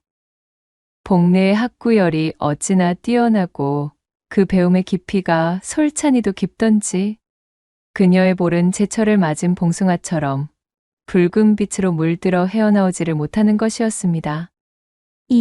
이것이 차악이고, 또 이것은, 스승님, 제 말이 맞지요? 이 어찌 훌륭하지 아니할 수 없는 제자인가 그래? 참으로 그 소질이 뛰어나니 이 스승은 한없이 기쁘기 그지없구나. 자, 다음은 감창으로 유감없이 운우의 기쁨을 소리로 표현해보거라. 삐딱한 태도에 쌀쌀맞고 냉랭하던 불량 학동 복례는 어느덧 풍생이 마련한 유키 서당에 우수한 우등생이 되어 사내 하나 혼을 빼먹는 것은 누워서 떡 먹기인 훌륭한 인재로 성장하게 되었지요. 다음 달의 첫 분할, 마침내 복례는 연지곤지를 두르고 시집을 가게 되었습니다. 그리고 대망의 초야를 치르는 시간이 되었고, 복례는 그간 탄탄하게 교육받은 풍생의 유키론에 따라 그야말로 신랑을 철저하게 도륙내듯 찜쪄먹게 되었습니다. 그날로 혼이 쏙 달아난 신랑은 가녀린 비명을 지르며 헐레벌떡 신방에서 도망쳐버렸고, 도망치는 그 순간에도 마치 면포에 쌓여 쥐어짜진 순두부처럼 모든 기력이 빠져있는 모습이었다는 후문이었지요. 혼인 첫날에 융숭하게 그지없는 기회를 펼치는 바람에 처녀임을 의심받고 소박을 맞아버린 복례가 울며 불며 친정집으로 돌아오자 주모가 연유를 물으며 꼬치꼬치 사정을 캐기 시작했지요. 결국 복례가 모든 사실을 실토하며 풍생의 유키 서당에 대해 낱낱이 고하기에 이르렀으니 아니 뭐야. 내 이놈의 빌어먹을 놈씨를 가만 놔두지 않을 것이구먼. 여식의 고해에 화가 머리 끝까지 뻗친 주모가 묵직한 홍두깨를 잡아들고는 풍생의 객방으로 난입했습니다. 잠에서 덜 깬 표정으로 주모를 올려다보던 풍생은 그녀의 호된 홍두깨 찜질을 벗어날 수가 없었습니다. 그렇게 풍생은 주모의 홍두깨 찜질에 곤죽이 되어 축 늘어져 버렸지요. 주막의 마당에는 풍생이 내던진 단말마가 가득하니 울려 퍼졌습니다. 결국 사건의 전말을 알게 된 주막의 남자 손님들에게까지 문매를 맞고 뒷덜미가 잡혀관아까지 끌려가 치도곤을 당한 풍생은 모진 고신에 그만 절름발이 신세가 되어 길고 길었던 나그네 방탕질과 주막을 전전하며 풍류를 누비던 행사에서 손을 씻고 얌전히 살아갈 수밖에 없었다는 후문이 전해지고 있사옵니다. 마지막 세 번째 이야기 시작합니다. 옛날 옛적 남원 땅의 한 고을에 묘분이라는 이름의 어여쁜 처녀가 살고 있었습니다. 이 묘분은 참으로 어느 누가 보아도 미인이라 칭할 정도로 그 아름다움이 비범하였으니 이리 보나 저리 보나 모두의 칭찬을 달고 살아야 정상이겠으나 그 행실과 성품이 미모의 발끝도 따라가지 못하는 여인이었습니다. 요분아, 너는 대체 어쩌자고 그리 사고를 치고 다니는 것이냐? 동네 사람들 보기 창피해서 내 고개를 들 수가 없구나. 오늘도 한바탕 동네 사람들과 시시비비가 붙어 그녀를 찾아온 사람들에게 연신고개를 숙이며 사과하느라 진땀을 뺀 묘분의 어미가 묘분을 불러앉히고는 잔소리를 하고 있던 차였습니다. 어머니, 저 집 아들이 나를 좋다 하기에 내 잠시 장난삼아 데리고 논 것뿐이지. 그것이 어찌 저희 잘못이란 말입니까? 애초에 제 집 아들놈 정신머리가 글러먹은 것을 왜 저희 탓을 한다는 것인지요. 저는 잘못한 것이 없어요. 아이고, 이거사! 내일 모레 엮고 올 김간의 여식이랑 혼례를 치르기 위해 날짜까지 받아둔 예비신랑이랑 그래. 야음을 벗삼아 물레방앗간에 들어가 서로 입을 맞춘 것이 그릇된 일이 아니란 말이더냐? 대관절 어인 연유로 그런 천인공노할 짓을 벌이는 게야? 도대체가 남 부끄럽지도 않느냐? 그러니까 그것이 어찌 저희 잘못만이겠습니까? 애초에 예비신랑이 외간 여자의 미색에 빠져 한눈을 판 것이 잘못 아니겠어요? 제가 날 때부터 천하자색으로 빼어나게 태어난 것을 어찌 탓하겠냔 말이어요. 오히려 당당한 묘분의 태도에 그녀의 어미는 가슴을 치며 답답함을 토로할 수밖에 없었습니다. 한 핏줄이라고 하기에는 참으로 기묘한 것이 여식인 묘분의 행실과 성정이 이토록 엉망이었으나 묘분의 어미는 동네 사람들의 신임이 두터운 훌륭한 안악이었습니다. 항시 어려운 사람들을 외면치 않았으며 동네의 대소사에도 성실히 참여하여 마을 발전에도 항시 이바지하던 인물이었지요. 묘분이 어릴 적 일찍이 아비를 여의고 젊은 나이에 과부가 되었으나 하나뿐인 여식이 행여나 나쁜 길로 빠질 것을 우려한 묘분의 어미는 그녀를 올바로 키우기 위해 어려운 살림에도 단 한 번의 일탈조차 하지 않았지요. 어릴 적부터 오로지 이 묘분의 훈육에만 힘을 써왔던 세월이 십수년이었습니다. 그런 그녀의 극진함은 온 동네 사람들이 하나같이 입을 모아 칭찬에 맞이 않았던 시간이었지요. 그러나 그런 노력을 비웃기라도 하듯 어찌된 일인지 묘분의 행동은 그 하나하나가 마을 사람들의 공분을 사기에 부족함이 없는 것이었습니다. 이거사, 내가 지금까지 이토록 많은 사고를 치고도 어찌 무사할 수 있었는지 정녕 모르겠느냐? 그것은 저희 미모가 대신 대답을 할 수 있지 않을까요? 그것은 단지 이 어미가 그간 마을 사람들에게 쌓아둔 공덕 덕분이다 이 한심한 거사. 묘분이 네가 내 여식이 아니었다면 너는 벌써 진작에 멍석에 말려 마을 앞에 저 커다란 개암나무에 걸려 까치밥이 되었을 게야. 그랬습니다. 마을의 남정네들은 모두 이 묘분의 괴팍한 행실에도 그녀의 미모가 뛰어났기에 이를 여사로 여기며 웃고 넘겼지요. 그렇지만 마을 아낙네들의 서슬퍼런 분노에도 묘분이 멀쩡할 수 있었던 이유는 다름 아닌 묘분의 어미 기주댁이 그간 어질게 쌓아둔 은덕덕택이었습니다. 어휴, 참말로 기주댁 딸내미만 아니었으면 벌써 요절을 내도 단단히 냈을 터인데 그 착한 어미 얼굴에 똥칠을 해도 유분수지. 어찌 기주댁한테 저런 여식이 날 수가 있대 그래? 아이고, 누가 아니려? 묘분이 저놈의 지집에 어릴 때부터 기주댁이 그리도 훈육에 힘을 쓰면서 종아리가 부르트도록 혼줄을 내도 눈 하나 깜짝 안 하면서 버릇을 고치지 않더란 거 아니여? 이처럼 묘분의 행동거지는 그녀가 어린 시절부터 유명한 것이었습니다.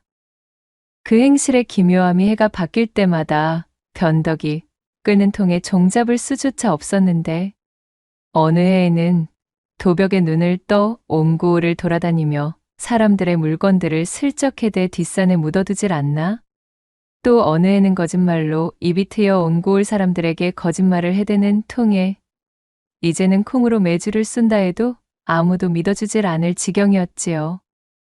그런 시간을 거쳐 장성한 지금에는 자신의 물오른 미모를 앞세워 온 마을의 남정네들 마음을 쥐고 흔들면서 불장난에 심취한 것이었습니다. 임자가 없는 총각만을 노렸다면 이야기가 또 달랐겠으나 묘분이 제 놀이객감으로 삼는 대상에는 노소와 혼인 여부를 가리지 않았으니 그것이 문제였습니다. 그간 기주댁의 얼굴을 봐서 참아주던 마을의 아낙네들은 묘분의 행실이 더 이상 참아줄 수 없는 지경에까지 이르자 결국 폭발하고 말았습니다.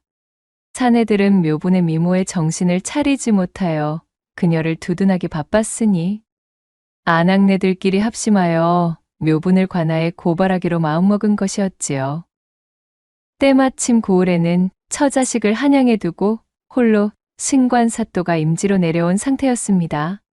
부임 초부터 반듯한 언행에 뇌물조차 멀리하는 성품을 가지고 있었으니 아래 것들에게 떨어지는 콩고물이 없다 하여 소문이 자자한 원님이었지요. 이번에 부임하신 사또라면 필시 저 묘분인연 행실을 엄히 꾸짖어 바로잡아 주실 것이요. 아, 물론이요. 싸게 가서 저곳의 만행을 샅샅이 구하자고. 저 망할 놈의 행실 때문에 아주 고을 풍기가 땅으로 떨어지기 전에 막아야 되는구먼. 화가 머리끝까지 뻗친 아낙네들이 삼삼오오 모여 아침 대바람부터 관하로 들이닥쳤습니다. 그녀들은 사또 앞에 고개를 조아리며 묘분의 만행을 하나하나 고하고서는 합당한 처벌을 내릴 것을 읍하였습니다. 아낙네들의 말을 들은 사또가 말했지요. 그대들의 읍소를 소상히 들어보니 만약 내게 고한 내용들이 모두 사실이라면 이는 지엄한 조선의 국법을 어지럽히는 대단히 문란한 일일 뿐만 아니라 아녀자의 몸으로 정절을 우습게 여김으로써 이 나라의 근간을 뒤흔드는 일이구나. 내 그 묘분이라는 여인을 당장 문초할 터이니 육방관속들은 속히 내 앞에 죄인을 대령토록 하라. 그날 밤 평소의 묘분에게 홀딱 빠져 그녀를 흠모하고 있던 이방이 묘분을 찾아왔습니다. 담벼락을 사이에 두고 이방이 안절부절의 목소리로 귀뜸해 주었지요. 아이고, 묘분아! 아주 큰일이 나버렸다. 마을 여편네들이 오지게 작당을 하고 사또한테 너를 엄벌해달라 읍하는 바람에 우리 융통성이라고는 먹고 죽을 애도 없는 외골수 사또께서 너를 잡아 족치겠다고 육방관속들한테 엄포를 해놓은 상황이란 말이여, 시방! 이 일을 웃자면 좋단 말이여? 담자코 이방의 말을 듣고 있던 묘분이 완연한 호를 그리며 씩 눈웃음을 흘렸습니다. 꾀가 뚝뚝 흐르는 눈빛이었기에 그것을 바라보고 있던 이방의 얼굴을 물들이며 넋을 빼는 사이 묘분이 앵두 같은 입술을 움직이고는 말했답니다. 이방 나으리 걱정 마시고 돌아가셔요. 그리고 돌아가시거든 사또께 제 말대로 이르셔요. 묘분은 생글거리며 이방에게 귓속말을 속닥거렸고 걱정 가득한 얼굴의 이방은 일단 알겠노라며 돌아갔습니다. 다음 날 사또가 말을 타고 이 고을 저 고을 초도순시를 하고 돌아온 뒤 이방을 불러 명했지요. 여보께 이방, 어제 안악들이 고한 그 묘분이라는 여인을 당장 잡아들이게. 어이구, 나으리, 여부가 있겠습니까요? 헌데 그 전에 순시를 다녀오시느라 다리가 많이 아프시지요? 묘분이라는 계집은 언제든 잡아다 족칠 수가 있으니 문초를 시작하기 전에 일단 다리 안마부터 받으시지요. 안 그래도 우리 고을에 안마 하나는 기가 막히게 잘하는 머스매가 하나 있습지요. 그러한가? 나란 일을 돌보는 것이 우선이라 저어된다만. 새로 부임하신 사또께 인사 여쭙고 싶어하는 민심을 돌보는 것 또한 나란 일을 돌보는 것이니 하등 문제될 것이 없을 것 같구만요. 그렇다면 들여보내게. 대신 이 안마의 기법이 참으로 특이하고도 희한한지라 볕이 들지 않는 어두운 곳에서 받으셔야 그 효과가 뛰어나다고 합니다요. 그리하여 별당 안채에 안막으로 둘러놓았으니 속히 그곳으로 드시지요. 아니, 무슨 안마이기에 그리도 호들갑까지 떨어가며 받아야 한다는 말이던가? 사또가 의아해하는 사이 이방은 서둘러 사또를 대동하여 별당 안채로 향하였고 온 창호를 죄시커먼 안막으로 가려놓은 별당 안으로 들어서니 마치 삼경의 시간처럼 방 안이 어두컴컴한 것이었습니다. 아니, 이토록 어두우면 아무것도 보이질 않지 않는가? 호롱이라도 켜야 되지 않겠는가?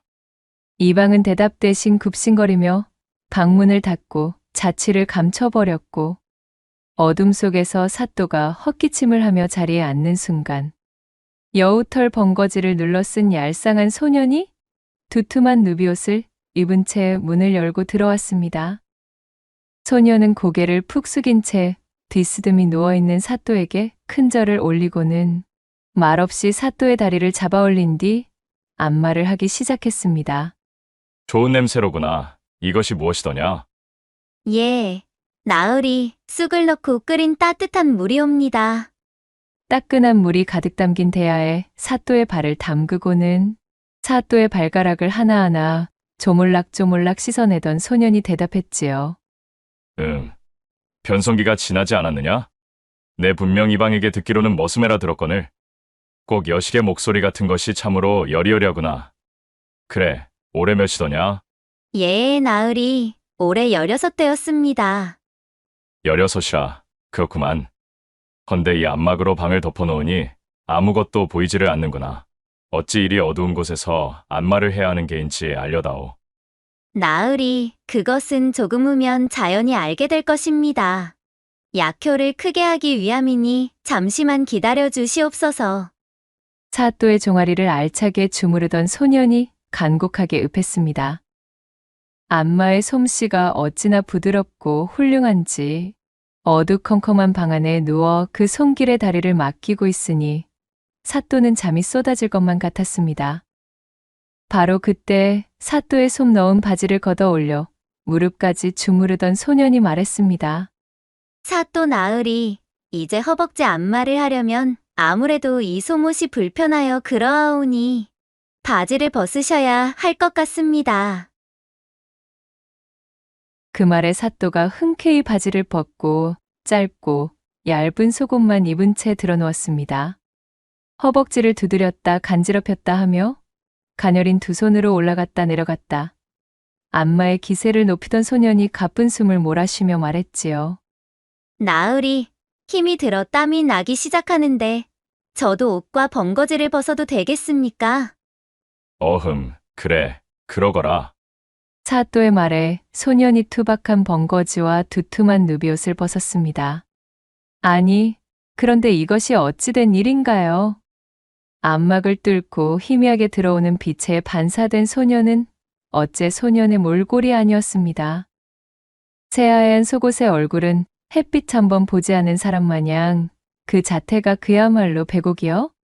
도톰하게 무르익은 입술은 마치 새빨간 앵두를 닮은 것이 스쳐보아도 빼어난 미색으로 층기를 풀풀 뿜어내는 아리따운 여인의 모양새였던 것입니다. 안마쟁이 소년의 정체는 바로 묘분이었지요. 아니, 이것이 대체... 무언가 이상함을 느꼈던 사또가 누워있던 몸을 일으켜 묘분을 자세히 들여다보려는데 이 소년이 사또를 밀어보려위에 눕히고는 어두컴컴 시커먼 칠흑 속에서 다시 사또의 허벅지를 안마하기 시작했지요. 이제 사또는 더 이상 아까처럼 평정심을 유지할 수 없었습니다. 사또의 마음은 단단한 바윗돌처럼 우뚝해졌지요. 그것을 눈치챈 묘부는 바스락바스락 한참을 꼼지락대더니 그 길로 사또의 품에 찰싹 안겨왔습니다. 한평생 오입이라고는 꿈꿔본 역사조차 없던 목석처럼 가만히 눈을 감고 누워있는 조신한 부인의 한 우물만 파던 사또가 단 한 번도 경험해 본 적 없는 놀라 자빠질 새로운 세계가 그렇게 열렸습니다. 남장을 한 새파란 이 팔청춘의 묘부는 사또가 그간 상상조차 하지 못했던 현란한 기회들로 그의 얼을 쏙 빼놓았지요. 해가 중천에 걸린 시각에 치러진 이 운우지정의 천지가 개벽하듯 들썩였습니다. 한참의 시간이 흐른 뒤 한숨 고른 사또가 안마소년, 아니 묘분에게 물었습니다. 이것이 방안을 어둡게 해야만 했던 이유더냐? 내가 남장처녀라는 것을 이 방은 알고 있는가? 아닙니다. 나으리, 아무도 모릅니다. 이 사실을 아는 사람은 사또 나으리 뿐입니다. 또한 안마 외 이것을 행한 사람도 오직 사또 나으리 뿐입니다. 이는 사또를 향한 제 충심이자 진심이었으므로 오해는 마시옵소서. 아니, 그렇다면 대체 남장을 하는 연유가 무엇이더냐?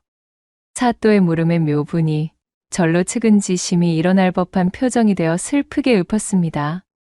소녀, 아비가 남겨놓고 간 막대한 빚을 갚기 위하여 시작한 일이오나 어디 계집에게 이를 맡겨줄 사람이 있겠나이까. 그리하여 어쩔 수 없이 남장을 한 채 그것이 들킬까봐 어두운 밤중에만 이를 다니게 되었습니다. 헌데 그것이 또 다른 오해를 불러일으켰기에 이렇게 사또를 따로 뵙고자 찾아온 것입니다. 오해라니, 무슨 오해인가? 밤만 되면 저 집 처녀의 자취가 사라진다 오인하여 마을의 아낙네들에게 남부끄러운 오해를 받게 되었지요. 제 서방들이 허튼 짓을 하는 것과 아무런 상관도 없는 저를 엮어 물고 늘어지기 시작하였습니다. 그리하여 확실한 증거 하나 없이도 저는 이 마을에서 공공연하게 부도덕한 행실을 하고 다니는 사람으로 낙인을 받게 되었사옵니다. 허나 그것들은 모두 사실이 아닙니다. 단지 아비가 남긴 빚을 갚기 위해 아미스를 밟은 것뿐 저는 한치의 부끄러운 일을 행한 적이 없사옵니다. 물론 묘분의 이 말들은 모두 새빨간 거짓말이었습니다.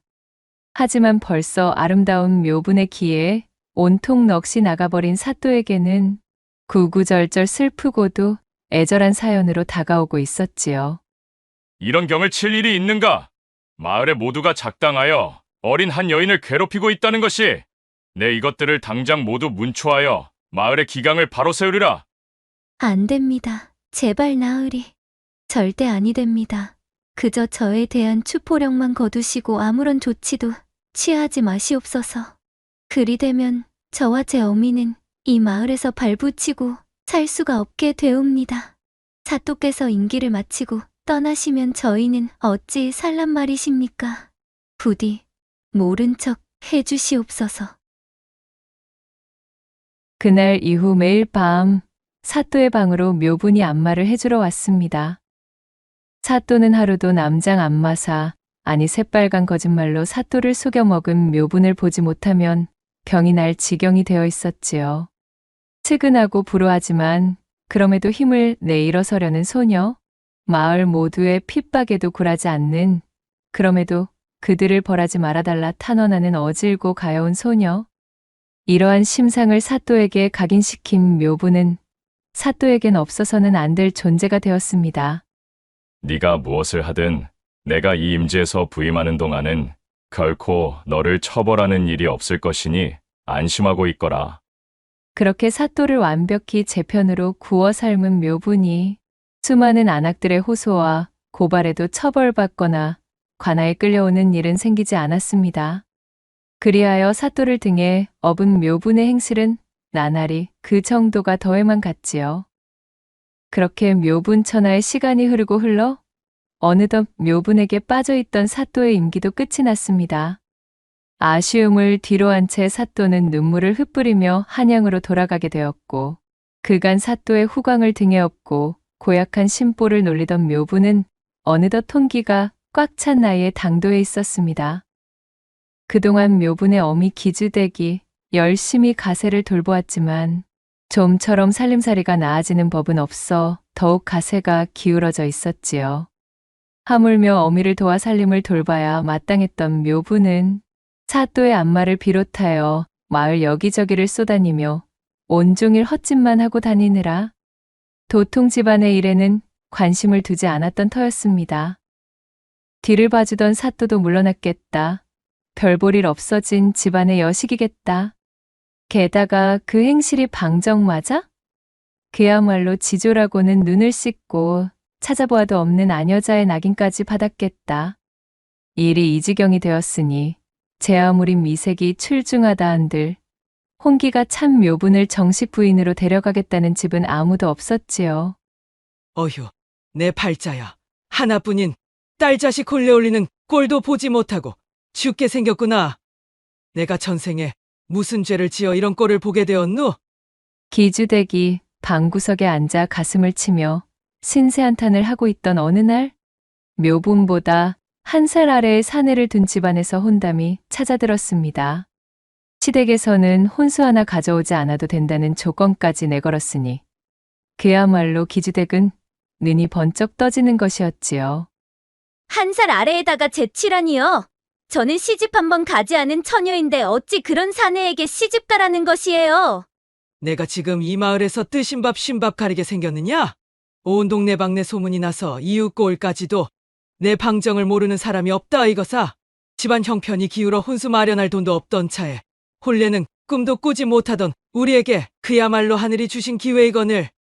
쉰소리 말고 썩 시집갈 준비나 해. 소박이라도 맞았다가는 내 손에 먼저 요절 날 테니 시댁에 깎듯이 굴고 알겠느냐? 제 어미 기주댁의 성화의 본전도 찾지 못한 묘분은 그렇게 입술을 대빨이나 내밀며 억지로 떠밀리듯 시집을 가게 되었습니다. 묘분이 이웃마을의 시댁으로 시집을 가고 보니 이미 이 댁의 첫 신부였던 여인이 시어머니의 혹독한 등살에 쫓겨났다는 것을 알게 되었습니다. 시어머니라는 사람은 마을에서 아주 그 성질이 고약하기로 소문이 파다하여 평판이 바닥을 치고 있는 못된 사람이었답니다. 시댁에서 쫓겨나면 어머니가 내 다리 몽둥이를 요절낸다 하였으니 소방만은 맞으면 아니 될 일이야. 게다가 그리 되면 영영 나는 제대로 된 혼사는 꿈도 꿀 수 없는 몸이 될 터이니 별 수 없구나. 그리 생각하고 각오를 다진 묘부는 왕년에 천방지축이던 제 성미를 모두 내다버렸습니다. 시어머니 말이 떨어지기 무섭게 발딱 일어나 개울 속에 빠지라면 빠지는 신용까지 할 정도로 깍듯하게 굴었지요. 마치 시어머니 입속에 혀처럼 굴며 열성적으로 시집살이를 하기 시작했습니다.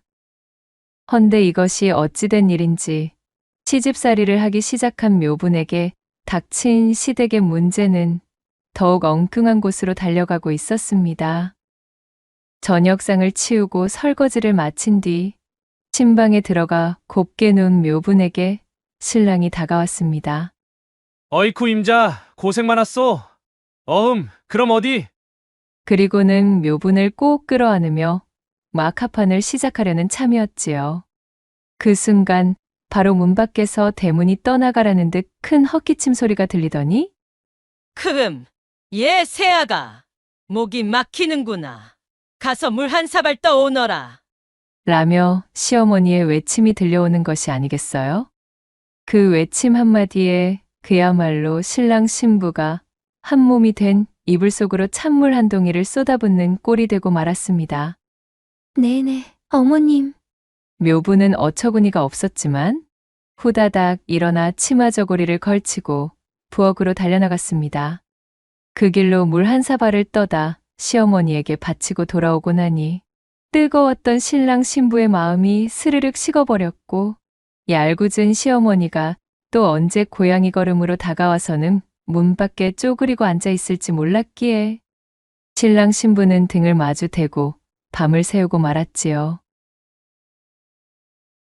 도대체가 이런 일이 한두 번이 아니었습니다. 또 어느 날 밤에는 이 시어머니가 무려 자신의 베개를 들고서는 성큼성큼 신방으로 들어오는 것 아니겠어요? 어휴, 내가 저놈의 영감 코 고는 소리에 잠을 잘 수가 없구나. 라고 하면서 신랑과 신부 사이에 덥석 눕는 것이었습니다. 어이구, 금쪽 같은 내 새끼.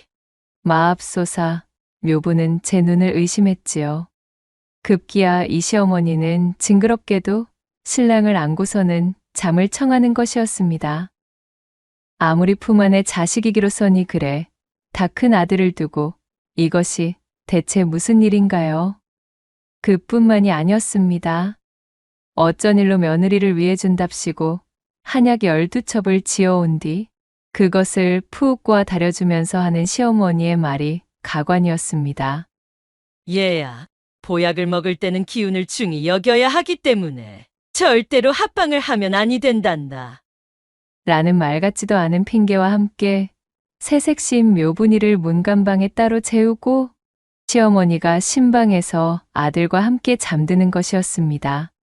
세상에나, 나이가 몇인데 아직도 아들을 저리도 끔찍이 제품 안에 갓난아이처럼 여기며 징그럽게 구는 게야? 참으로 아들 사랑이 유난인 어미의 이야기를 들어만 보았지. 그것이 미래의 내 시어미가 될 줄은 꿈에도 몰랐네. 묘부는 서늘하게 식어있는 문간방에서 어이가 없어진 얼굴로 중얼거렸지요. 그러던 어느 날이었습니다. 묘분이 우물가에서 온종일 빨래를 하고 돌아오는 길이었어요. 부엌에서 이어진 굴뚝이 기세 좋게 연기를 뿜고 있기에 묘분이 들어가 보니 세상에나 마상에나 가마솥에 물을 데워서는 홀랑 날것이 된 신랑을 시어미가 씻기고 있는 것이었습니다. 참으로 기가 막힐 일이 아닐 수가 없었던 묘부는 신랑의 첫 섹시가 곧다리 싸들고 제 발로 도망간 연유를 드디어 알 수가 있었지요. 하지만 왕년에 한가닥 거나하게 하던 이 당차고 강단 있는 묘분이는 첫 섹시와는 달라도 너무 다른 종자였습니다. 내 참으로 참다 도저히 못 참겠다. 이 꼬라지를 더 이상 두고 볼 수만은 없는 노릇이로구나. 세상 천지에 해도 저 나이를 처먹은 신랑을 그래. 제 아들놈이라고 손수 씻기다니 이는 도저히 참아줄 수 없는 유난이렸다. 덜 떨어진 신랑은 아예 믿을 바가 못 되었고 저 극성맞은 제 마누라에게 기 한번 펴지 못하고 쥐어 사는 시아버지도 기대할 수 있는 아군이 아니었어요. 천상 묘분 저 홀로 이 정신 나간 시어머니의 버릇을 고쳐 놓아야만 하는 판에 직면한 것이었습니다. 그날 이후로 이 시어머니가 신방에 들어와 신랑과 신부 사이를 파고 들어오면 묘부는 군말 없이 자신의 베개를 집어들고는 그 길로 큰 한방에 냅다 들어가 버렸습니다. 그리고는 당당히 자신의 시아버지 옆에 벌러덩 누워버렸지요. 제 아들과 시시덕대다 새벽녘이 되어서야 안방에 돌아온 시어머니가 눈을 커다랗게 흡뜨고 어처구니가 없어 했습니다. 아니 시상에 도대체 이런 일이. 얘야 넌 대체 내 시아비 옆자리에서 이게 무슨 꼴싸나운 추태이냐. 시어머니가 일갈하며 성을 내자 묘분이는 빙그레 웃으며 대답했습니다. 어머나, 어머님. 세상에 이런 일은 이곳 말고 신방에서 있었던 것을 말씀하시는 것인가요? 대바라진 묘분의 말에 시부부는 말문이 막히고 기가 차는 것이었습니다. 바로 그날부터 묘분은 저녁상을 치우고 신방에 들어가면 문을 단단히 걸어 잠그고선 이불에서 솜을 떼어내 신랑의 귓구멍까지 틀어막았습니다. 그리고는 들으라는 듯 방구들이 꺼질세라 요란한 온우의 정을 나누었지요. 시어머니가 애타는 목소리로 문 밖에서 불러도 대답 따위 하지 않았습니다. 대답 대신 천지가 요동치는 거나 뇌성병력의 음성만을 내던져주자 시어머니의 얼굴이 보기 좋게 불그락푸르락 꽤나 볼만하게 변하는 것이었답니다. 또 다른 어느 날 묘분이가 빨래를 한 짐 해치우고 집으로 돌아왔습니다. 시어머니라는 작자가 또 부엌에서 아들을 목욕시켜주고 있었지요. 묘부는 당장에 뛰쳐들어가 목간통 물을 부엌 바닥에 쏟아붓고는 옆에 놓여있던 큼지막한 솥주걱으로 벌거벗은 신랑의 등을 찰지게 후려주었습니다. 신랑은 병든 닭마냥 꼼짝도 못하며 도망쳤고 묘부는 씩씩거리며 시어머니를 쏘아보더니 그날은 아예 저녁밥을 지을 생각조차 하지 않고 방 안에 들어가 버렸습니다. 시어머니가 노기가 뻗친 얼굴을 한 채 내 인연 당장 보따리 싸서 나가거라. 하며 서슬퍼렇게 소리치며 악다구니를 놓았지만 묘부는 콧방귀를 끼며 대꾸조차 하지 않았답니다. 호되게 무시당한 시어머니는 벌겋게 달아오른 얼굴이 되어 그날 이후로 동네방네 바깥으로 쏘다니며 며느리 욕을 해대었지요. 허나 그간 그녀에게 시달릴 대로 시달렸던 동네 사람들이 어디 호응을 해줄 리가요. 시어머니에게 돌아오는 반응은 그야말로 냉담하기만 했습니다. 어휴, 저런 저 화상 같은 못된 여편네. 그렇게 악다구니를 놓고 하나 쫓아냈으면 됐지. 그 생글거리면서 또랑또랑한 새며느리마저 또 쫓아내려고 저 야단이라니? 에잉, 쯧쯧. 지 아들만 품에 감싸고 살 여편네가 그래 누구 잡으려고 괜히 며느리는 또 들이고 법석이람? 저 승질머리에 여지껏 견디는 새며느리만 불쌍치. 본전도 못 찾은 시어머니는 풀이 죽어 집으로 돌아오기 일쑤였지요. 그렇게 하루가 가고 이틀이 가던 어느 저녁 시아버지가 묘분이를 불러내는 것이었습니다.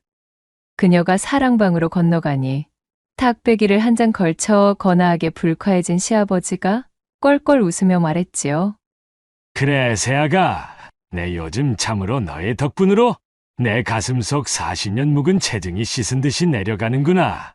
저 독불장군 여편네가 너에게 아주 꼼짝을 하지 못하니 이 내가 요즘 그걸 보는 재미에 산단다.